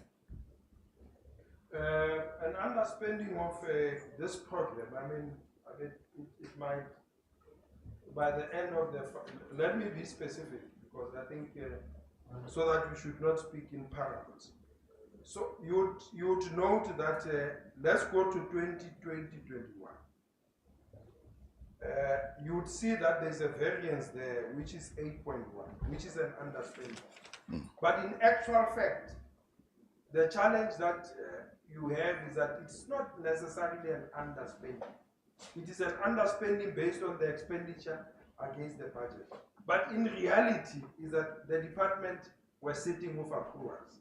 So if you contrast the accruals that they were sitting with, it was going to wipe off the 8 in the context of score. And I think that is always the case in terms of, that's the assessment that we have done. But the direct response to instances where there are issues of underspending by the end of the financial year, we implement a process of A, looking at the rollovers, B is that if the money has not been spent, which obviously from a service delivery is an impact in terms of that, which I'm not discounting. But what we normally do as part of looking at the allocations moving forward, there's a punitive element that we bring into the issues allocation, which indicates or which would support a narrative which says that if indeed you are not able to use the money for services that was there, you would not necessarily, on the basis of that understanding, get the money. But apart from that, there are processes obviously through legislation to deal with some of the things that are related to the performance financially in terms of the department. Okay, let's come back to this particular program. I don't want us to generalize in terms of other line items. Have you taken money away from this particular line item because the department has underspent? It would have been extremely difficult because they had accruals. Even if we were to take it, even if we were to take 8 million, but if they are sitting with accruals of 20 million to take 80 million, it was not going to be very helpful. Okay. That response to me sounds like whatever they do, as long as they have accruals, you would promote this underspending. That's the sense I'm getting from that response. Answer is no. The issue is that there are people who have provided services. There is a responsibility by government to pay them, and we've got the responsibility to ensure that it's done. Okay, no, it's fine. Let's understand something. I'm on page 75. Who determines the kilometer rate for this program? No, I think it would have been the department. I think they would have. They consider various issues in terms of kilometers, and they relate it to the rate. Okay, no, it's fine. Let's go to the issues of your verification. Yes. I know you might not have the recent information, but did you pick up issues of overcrowding, of overloading, yes, in the buses? Yes.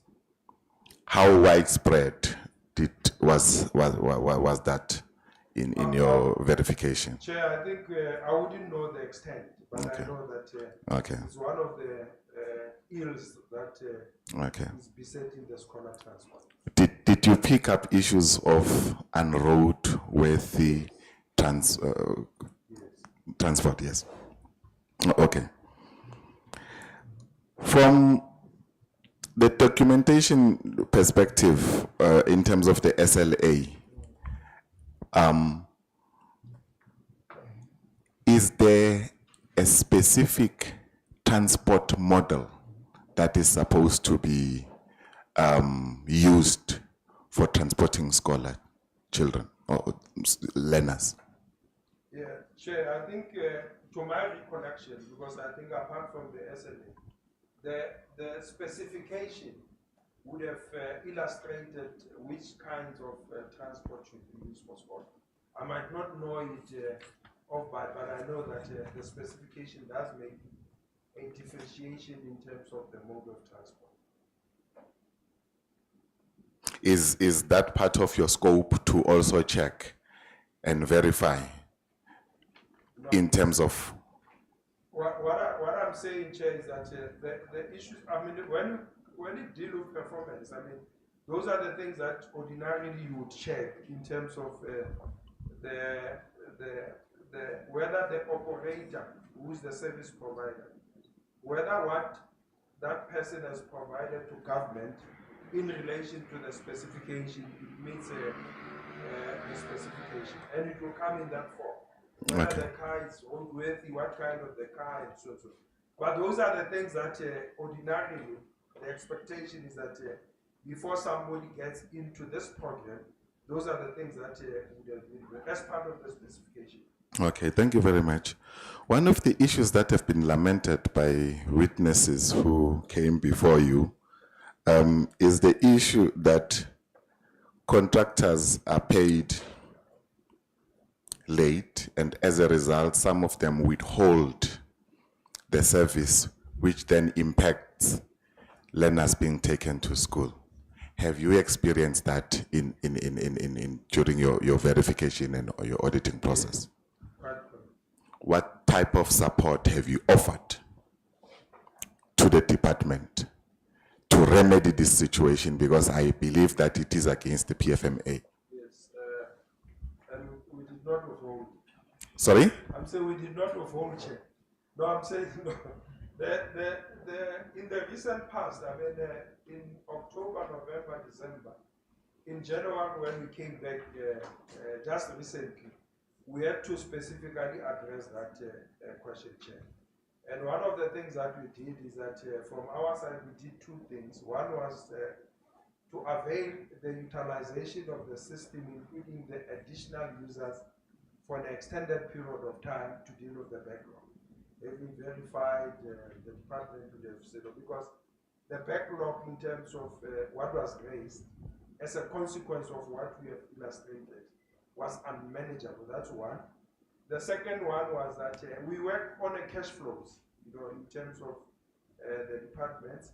We also had to consider an additional cash flows for the departments just to remedy the situation. And I think we are able to obviously deal with that now in general. Okay, no. I'm just now rushing through the questions. In your submission, especially in the report, and the audit report, when you are speaking to verifications, you had your own internal team that went and did verifications. The Department of, I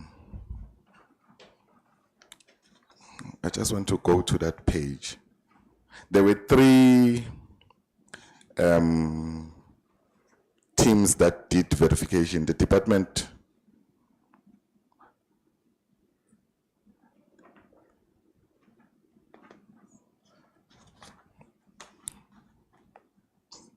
can Chairperson bear with me? I'm just going straight to the page because I'm getting three numbers of verifications. I just want to, I don't want to I want to be specific because verifications also came in form of kilometers. Remember, you were also auditing the routes. One department, your verification process, is it the same as the one from Department of Finance? Yes, it's Department of Finance, they mean treasure. Yes, you mean treasury. Then COSATMA have their own verification process, right? As the department. Yes, but to my recollection, Chair, is that it was a joint effort. Probably, I mean, the lead team would have been internal audit, because at any rate, even when we interact with the stakeholders within the scholar, some of the information would have to get it from COSATMA. But I think the lead team was treasured. But that's my understanding how it was rolled out. If there is a separate report by COSATMA, one would have to look at what is the observation from that. Okay, just can you go to page 87?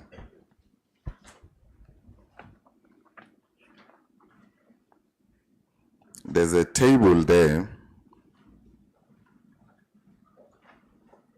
I think this speaks to the reconciliation of the kilometers. I think it speaks to what is on paper vis-a-vis what was submitted. The contract speaks of 92 kilometers of the route. That's what they signed for.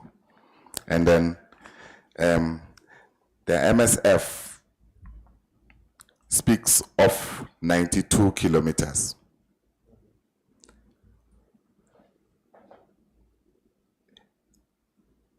Verified kilometers are 95.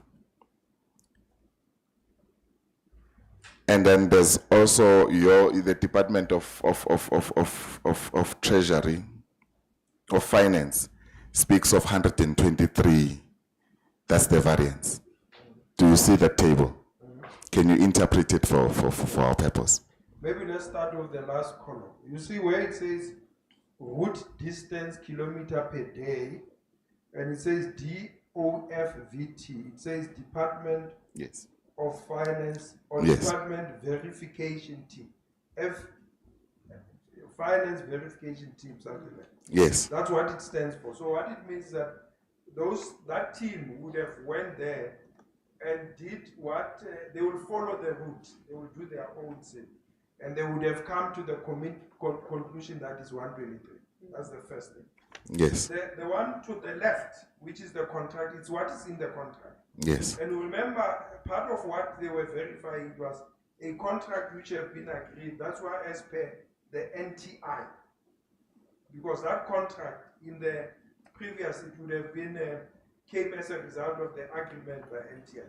So you would see that the contracted kilometers, as per the agreement, and what is sitting in the NTI, as per the commitment, is 92, which is equal.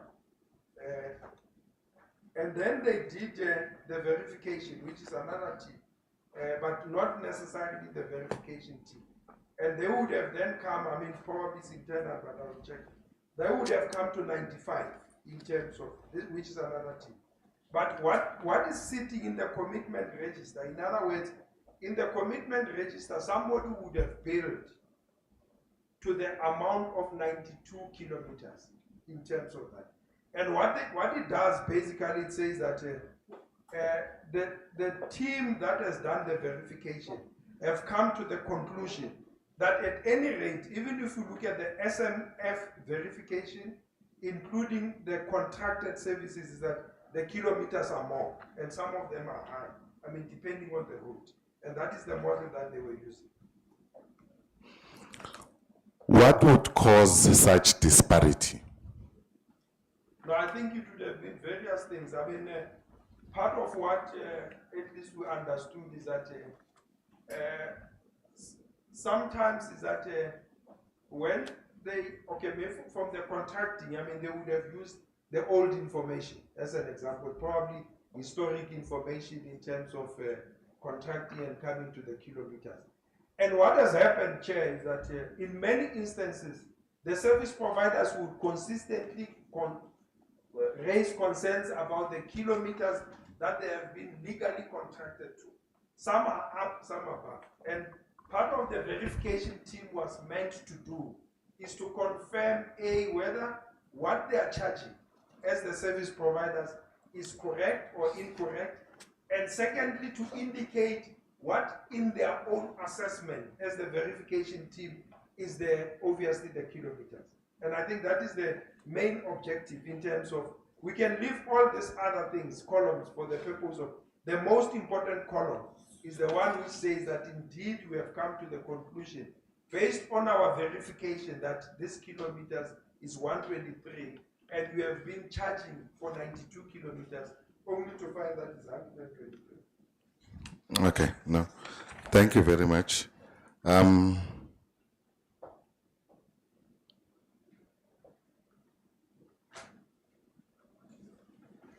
What is the barometer that you use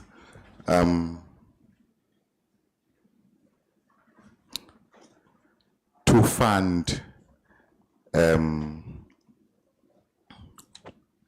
determine that this financial year will give you more, this financial year we will increase it by so much?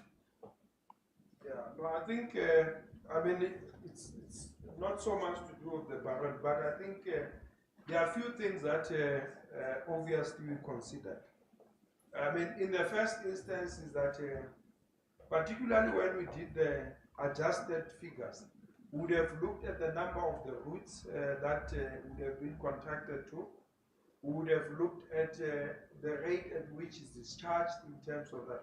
In other words, we went through a process of determining the value of the contract. And having looked at the value of the contract, we came to the conclusion that the reasonable funding that we can provide to support that, it is this amount. And that is why we have come to that amount, to say that in this instance, the value of the contract far exceeds what is currently spent. Let me conclude then. Do you think the state of record keeping in the department, COSATMA in particular, is at an acceptable level? No, I don't think so. What support have you given them in order to bring it to the acceptable levels?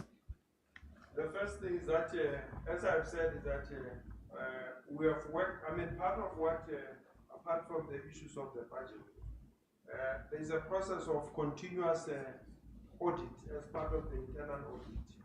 And part of what they obviously advise is on the internal control, which would include what we are saying. And as part of apart from the internal audit, as part of the support of the Accountant General, in support of the audit, including the AFS, they would do various things. I mean, part of it is to assist them in reconciliation. Some of it will be to look at the issue of validating the payments. Secondly is to look at the extent to which the information is complete in terms of what is going to be paid recently. And I think, Chair, the biasness would be towards issues of A, ensuring that the payments are done, and B, that what we are paying for is what we have paid. I must also be honest, it is not so much to do with what they have to do as a department insofar as it relates to the overall document management for the program, which is, I think, is a matter that we have raised with them. And also to automate some of these things, not to be manual. And I think those are the things that we have advised them on. Okay, Chairperson, I'll leave it there. Thank you very much. Thank you so much, Mr. Lekomo. Oh, yes, we can Nothing go. from me, No, Chairperson, thank you. thank you, Ms. Tabe. I don't have any questions. Yeah. Thank you, Mr. Lekomo. Pia?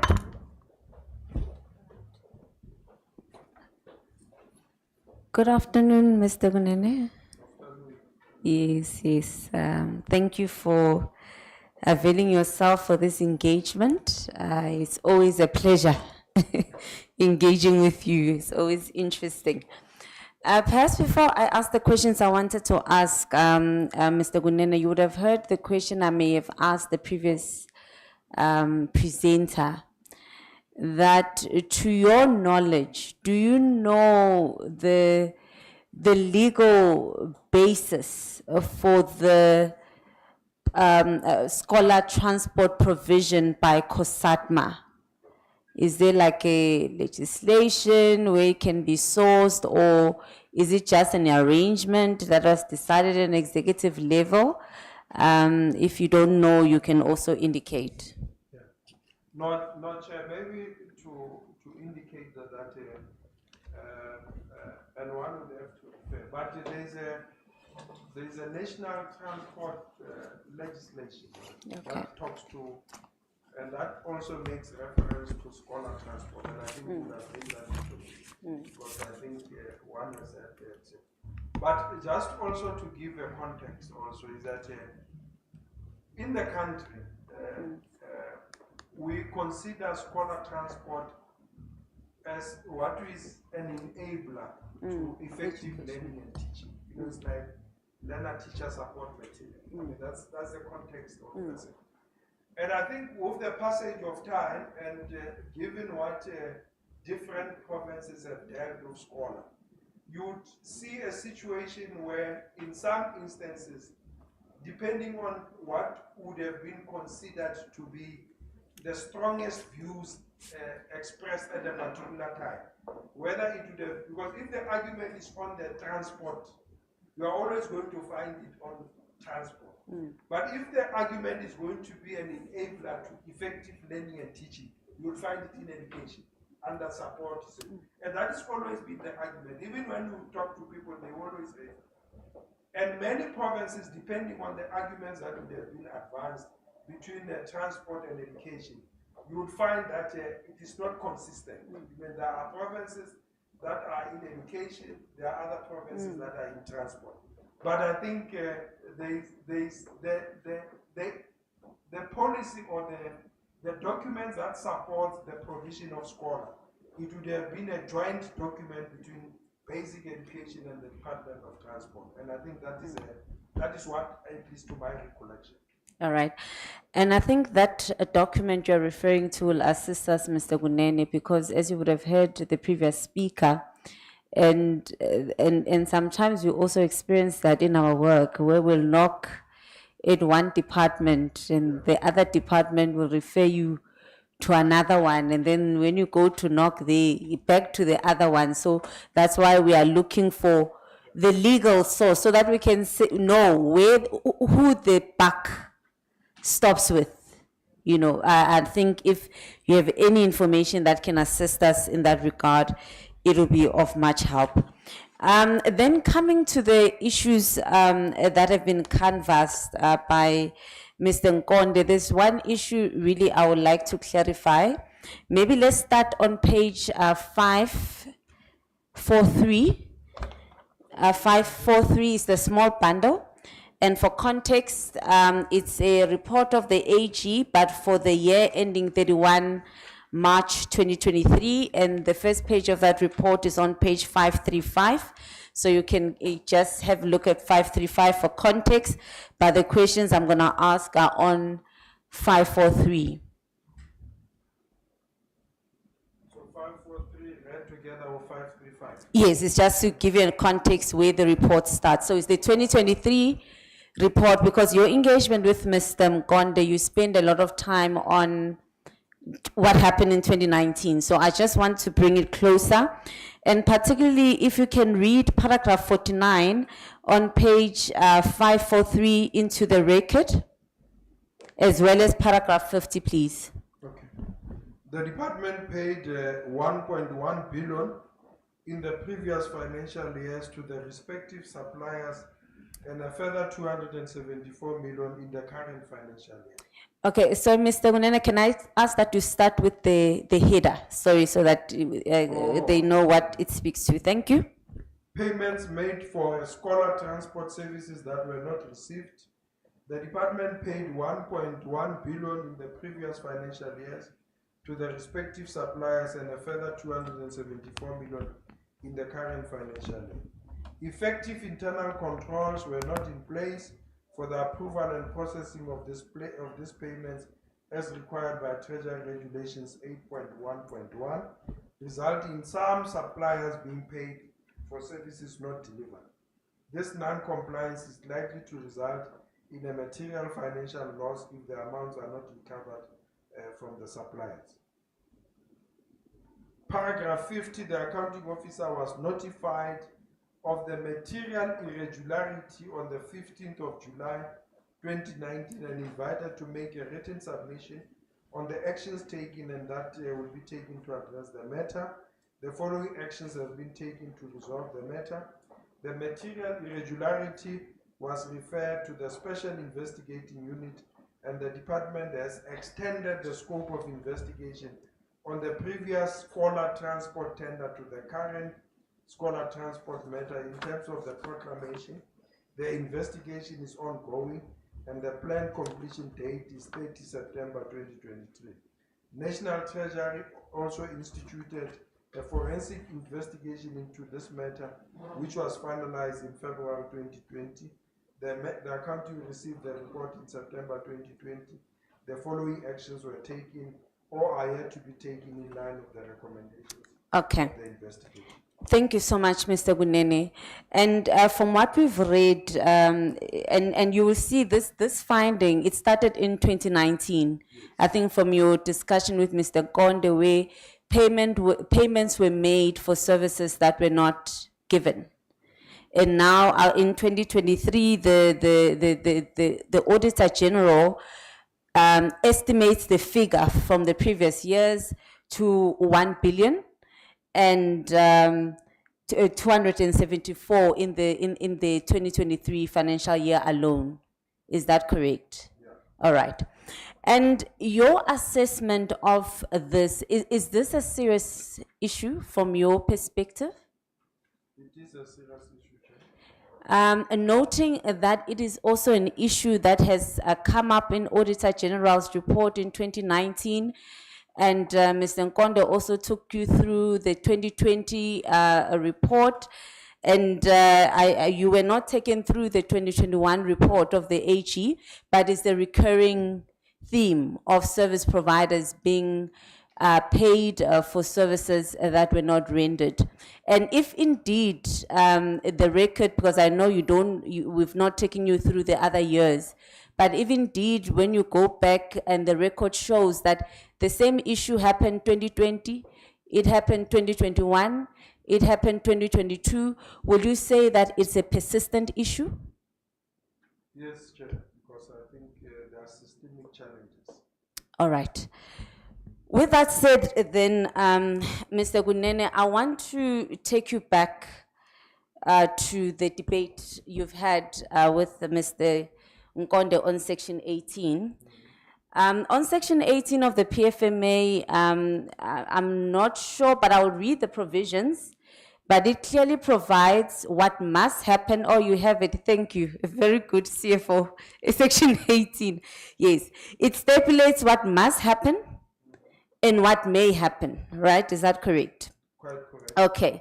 And let's start with subsection 1 of what a provincial treasury must do, okay? Okay, it must prepare a provincial budget. It's not a concern of this inquiry today. But the second issue that it must do is that it must exercise control over the implementation of the provincial budget. It must promote and enforce transparency and effective management in respect of revenue, expenditure, assets and liability of provincial departments and provincial public entities, and must ensure that its fiscal policies do not materially or unreasonably prejudice national economic policies. So you'll agree with me, when it says it must, it's not a discretion, that is something you must do as a department. Quite correct. Okay, maybe before we go to subsection 2, let us just get an understanding, particularly subsection C, how the provincial treasury has managed to promote and enforce transparency and effective management in respect of revenue expenditure in COSATMA, particularly in respect of the Scholar Transport Program. No, thank you very much, Chair. I mean, we have various, part of what we do, as I said, is that in the first instance, there's a requirement for us to exercise some of these things. There needs to be a system of reporting. That's the first thing, which we do in terms of expenditure management, largely. I mean, with biasness towards that. And as part of our early warning systems, we then have a responsibility to alert the department in terms of what we are picking up, some of the trends, and in this instance, to the extent that if you consider the budget of community safety and transport management, the expenditure item which is under pressure, which is scholar transport, would be very significant. So in other words, in our analysis of the reports and the matter that gets to be escalated, it will not be complete without information on scholar as an advice, and the general expectation, as I've said, is that there is an expectation that on the other side, based on section 38, on what we would have done, consistent with that provision, that there needs to be action. And probably the issue is that the extent to which they would have triggered an action beyond what we have done. But I think from our side, I think at the level of treasury, I think not only limited to this one, but I think, and as I've said, is that any analysis and feedback of having to monitor the implementation of budget for COSATMA, it will not exclude a detailed, focused review and performance of COSATMA. And it is expected of us, before we do any other thing, to alert our counterparts to say that this is what we are picking up collegially in the spirit of the peer review. Okay. All right. My understanding, you'll correct me, of what you are saying is you have provided more of an advisory role. Will that be correct? The steps you've mentioned to say you give feedback on reports, is that a more advisory role or that you've been providing to COSATMA? Yes, Chair. I mean, it's an advisory, and I think in instances where there are issues that relates to intervention. I mean, let me bring, I mean, there's one part of having to promote issues of implementation of expenditure management on a punitive side, because I think that seems to be the answer. But there's another part which says that part of promoting and enforcing the budgetary implementation is to ensure that for those people that would have obviously provided services to government, they need to be paid. Yes. I mean, that's another part. Because you need to consider both in terms of that, because it is not only on the side that in this instance you have not paid this, or in this instance you have overspent or you have underspent. And it's a combination of those that we say that in instances where there are specific things that we need to do, either in terms of the systems, either in terms of payments, either in terms of advice, we do that. And we do it consistently for COSATMA. Okay. Thank you, Mr. Gunene. The reason why I'm asking is because we are talking about 1 billion. That's why it was important to start there, of money that was paid for service that was not rendered. That's the context. And I agree that advisory is an important function of the promotion. But the subsection C, it says you must promote, must, and enforce. So advisory, I can see how that relates to your promotion function, capacitating, but enforcement is now when there are consequences. So I'm more interested now to see, because we've agreed that you must. So can you give us example of the enforcement measures that you have taken against COSATMA in particular in relation to scholar transport to enforce transparency, effective management in respect of revenue?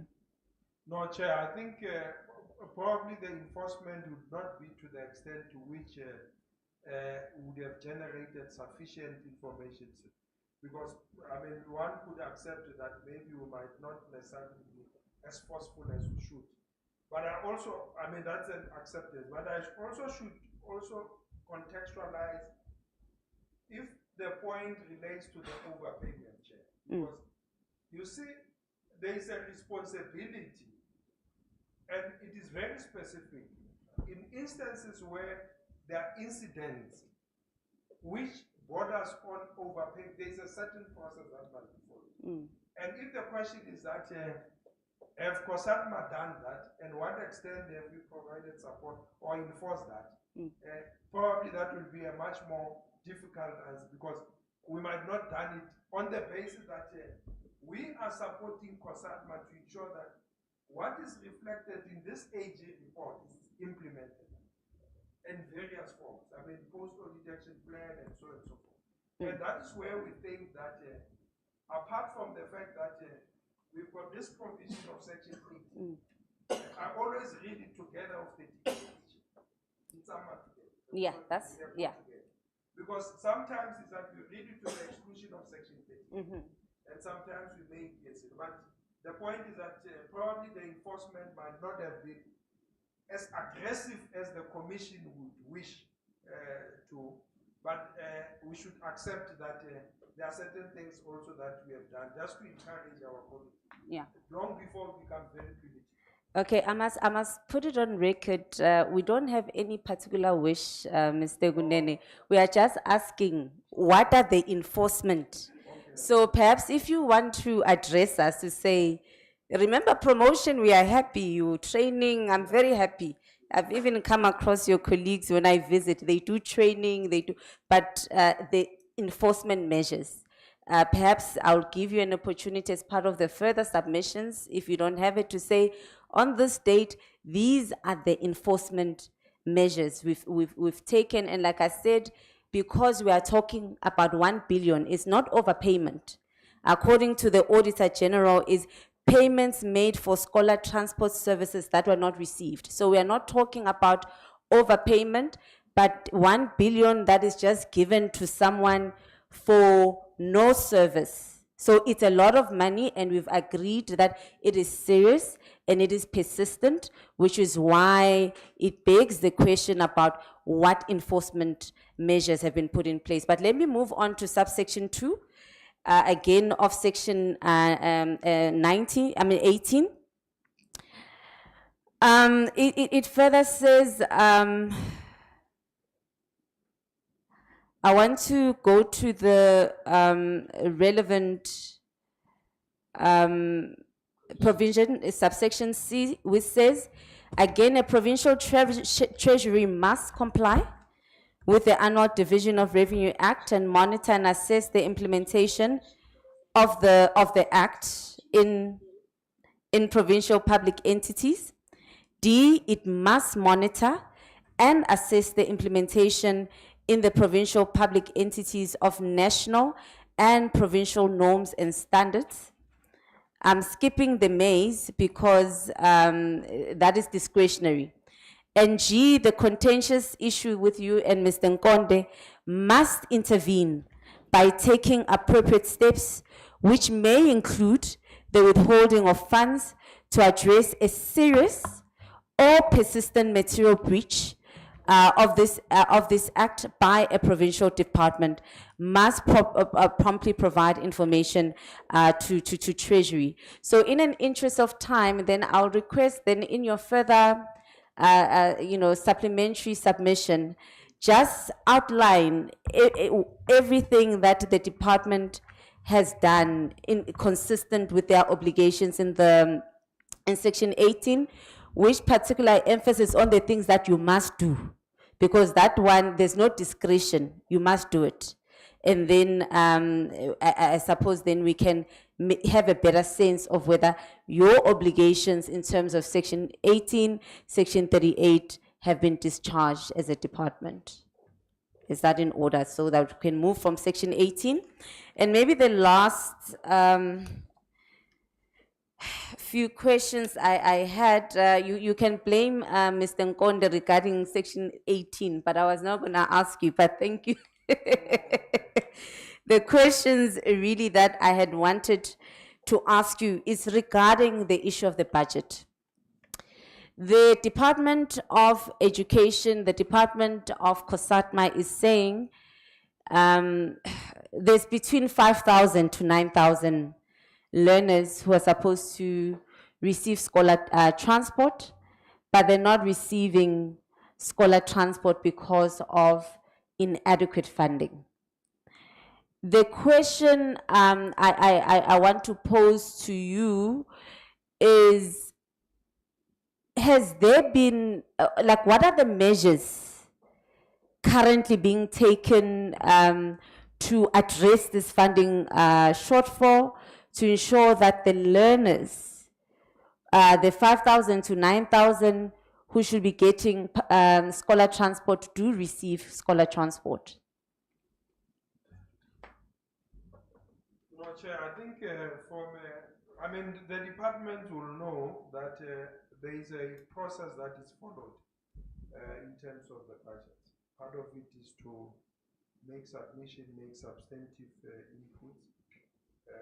We obviously subject it to an evaluation and assessment and makes a determination, and obviously approves the Executive Council for a consideration of the funding based on what is limited. But specifically in terms of scholar transport, we have always made a point, Chair, that part of what, apart from the issue here, we have increased the budget, significantly, from 300 million to about 450 million. And what we have done, we have also, as I have read into the record, secured the funding. In other words, the money cannot be used for any other thing other than scholar transport. And we don't do it for all the other programs. We are very, and this is out of our efforts to ensure that we address the funding issue. But what is always an issue is the question that we always ask, is that if indeed you are asking for an additional funding of about 100 million or so, give us the extent to which we have implemented efficiency measures in terms of the leakage.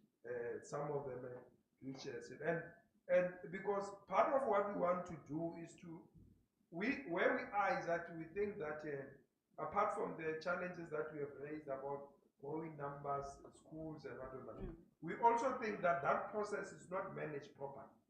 And it cannot be in all instances that when there is a challenge from a service delivery point of view, which part of it has to deal with inefficiency in the system, the solution would be the funding. And it's a continuous process. I think we have not closed the gap, the door. If I think there are compelling reasons to relook at the budget in terms of what we have provided, we would be more than willing to do that. But it must be substantiated. It doesn't help to say that these are the numbers. We are very considerate in terms of its impact. But the reality of the situation is that there is a process that is followed. It's a very intense process, and everybody accepts that that is a transparent budgetary process. And some of the things is that you need to make your own contribution in terms of the solution will not always be that we are not containing some of this expenditure overruns, and yet we would want to. We are of the view, Chair, that there are still inefficiencies. There's a lot of work that needs to be done to ensure that we have a credible funding, also supported by what we would have received from the department. But to date, is there a business case or a formal submission that has been made to your department or through the processes you've outlined for that additional funding, and how much have they requested? And in that, because I want us to speak about specifics. So in response to that request, has there been specific feedback on some of the efficiencies or monies that they can recoup by implementing efficiency measures? No, that I think, Chair, we can generate a report for the commission. Okay. Just to specifically deal with that. But to my recollection, Chair, I mean, apart from that, I'm yet to see a very compelling, detailed business case in terms of, I mean, we do get, like it's normally the case, departments will come and say, we've got budget pressures and say that it's 100%. And then you ask a question, give me some details, and I think that's where I think in many instances we fall short. And we'll look at what we have in our system, as because we are almost concluded, and will obviously favor the commission of what we have. Yes, I think that will be of assistance, Mr. Gunene, because the departments are saying to us, we can't deliver because we don't have money. And of course, once they say there's no money, we are all looking at you and saying, you know, that the right to a basic education is an immediately realizable right. So it's not subject to progressive implementation, you know, it's immediately realized. So if you can really assist us with that information to say, is there really credence to that submission they've made to the portfolio committee to us that we cannot provide these 5,000 to 9,000 learners with scholar transport because of a lack of funding?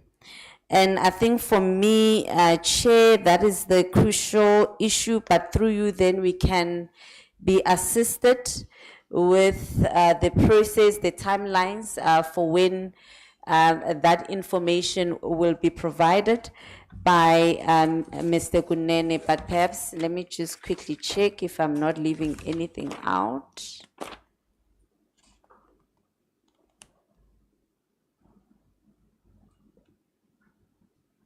Okay.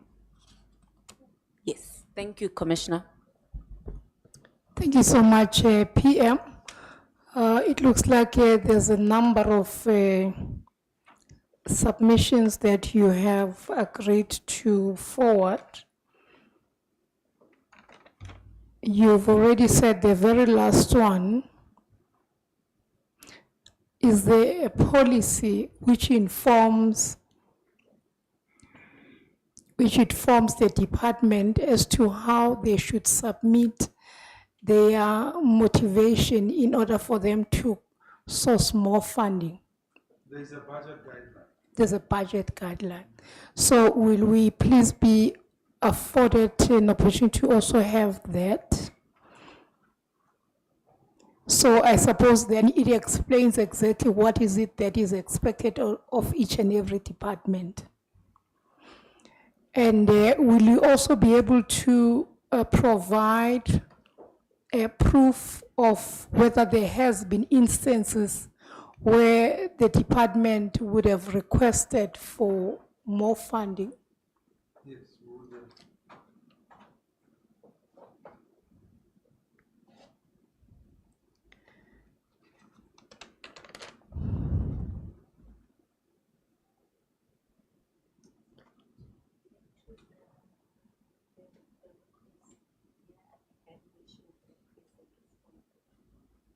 Yes. Yes. So further than that, so if there has been a request, would want to at least see the request and what would have been the response. Will we also be able to have that? it's a process, Commissioner, but I think would package the information in terms of how we have dealt with the allocation for something, which would include what we have raised. And as the PM rightly cautioned, it is not about what we wish. We are just ensuring that all of us observe the constitutional democracy, which we are all mandated to observe as per the Constitution. So in us ensuring same, it is on those bases that these questions will always be asked of each and every accounting officer so that you can account for your role. You also said you'd provide a supplementary report. So the date on which you would be ready with same.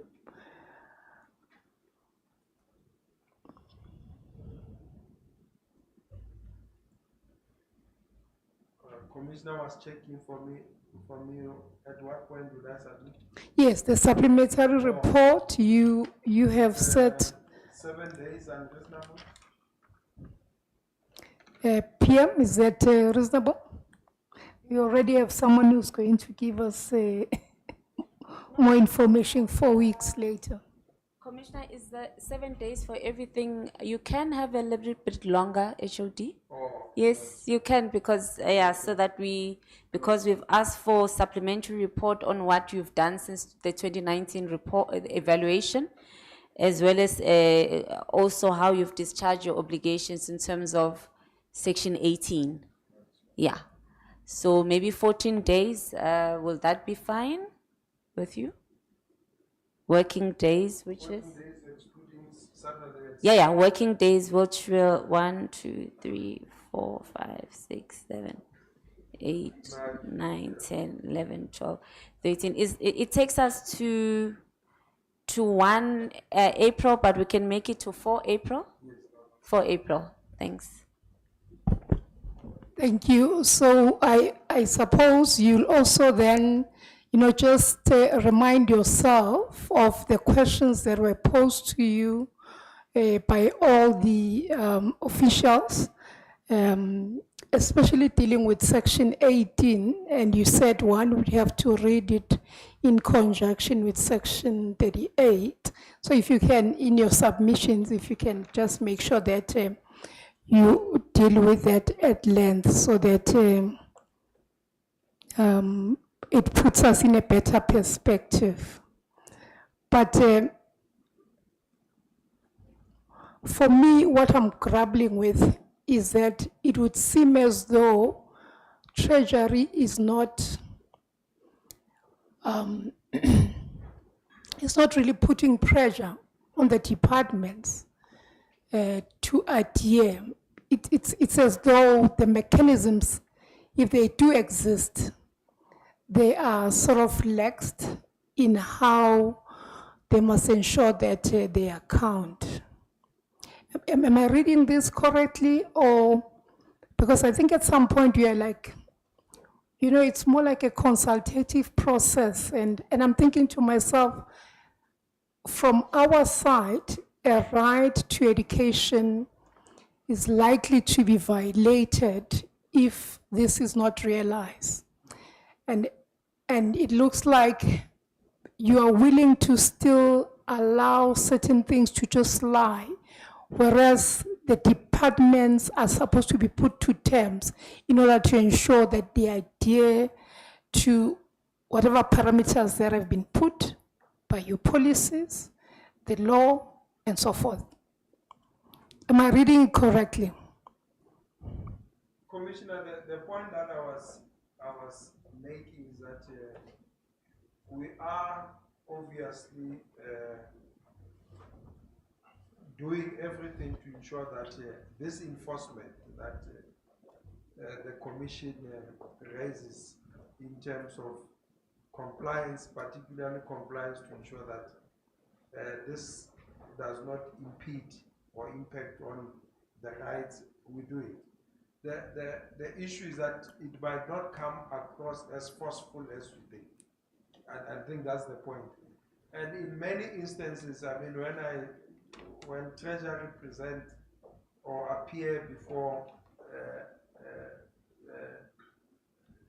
Chapter 9 institution, is that it is always its responsibility equated to that one of the accounting officer or another department. And that's always a difficult thing to, because in any event, in the system of accountability, which is very clear of who must do what, the responsibility of another accounting officer cannot be substituted by the punitive measures by Treasury, because we are going to make serious mistakes. And that's the point that I'm raising. But I take the point that there's a need to ensure compliance and enforce it. I don't think we are undermining that. The issue is that, and in some instances, to the extent that you are dealing with a very delicate service, you are trying to be very supportive as opposed to be very punitive. And that's the point. To say that we can do many things, and but it is not necessarily going to translate into a set, because part of it is that you must build foundation, you must support and create a conducive environment for people to do the right thing. But it does not necessarily mean that with the efforts that we are putting, which might come across as very persuasive, that is not adequate. It might just be because the context in which we are dealing with, it might just require that. And I mean, if the point is that we need to look at it differently, I mean, we'll be the first one to agree. But we are always starting to support, and where we think that support is not accepted, then we become much more harsh.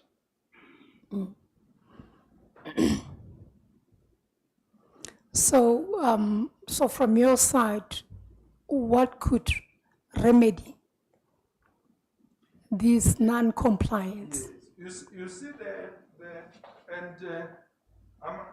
probably the report is old, but it's still relevant.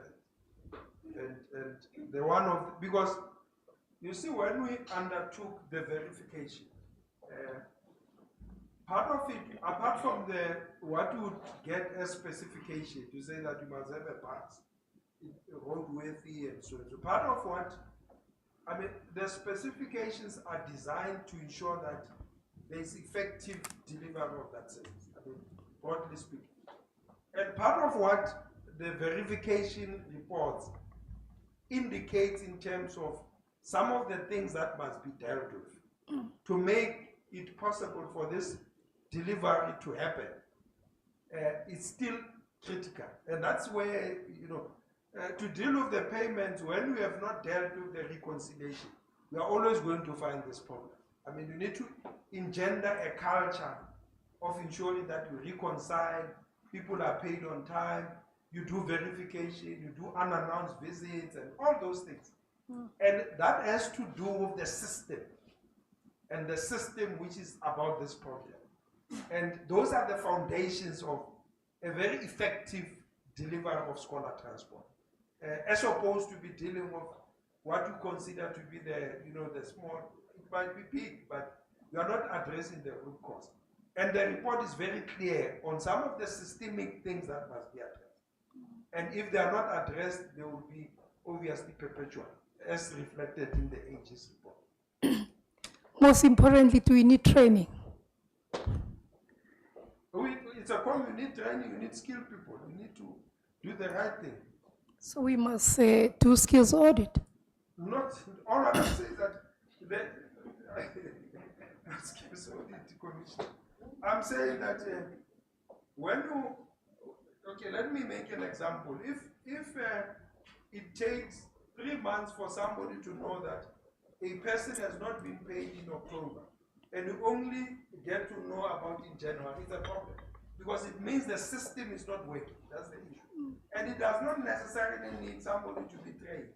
But what I'm saying is that it needs issues of agency, skills, and so on. So those are the things that I'm saying. I'm not trivializing it. It says, no, we need training. But I'm just saying that we need to deal with the root cause, and so that we address it. Yeah. I'm hearing consequence management again. I think that's where it's going. Necessary. Yes. It is appropriate. It's necessary. All right. Okay. Thank you so much, Ntate Kunene, for your presentation and also being ready to avail all the other reports, as you have alluded. You've said 14 days. PM, were you able to calculate? This would be on the 20. Given them till 4 April. Exactly the 4th of April. Okay. The 4th of April, then, Mr. Kunene, to be submitted to the office, the provincial office in Northwest. And again, thank you so much for availing yourself this afternoon. You are excused. Thank you. We have come to the end of today's program. Thank you so much, everyone, for availing yourselves. But we are continuing again tomorrow, same time, so 8 o'clock. 8 o'clock sharp, or is it 9 o'clock? Okay, 8 is for arrival, and 9 o'clock we start. Thank you.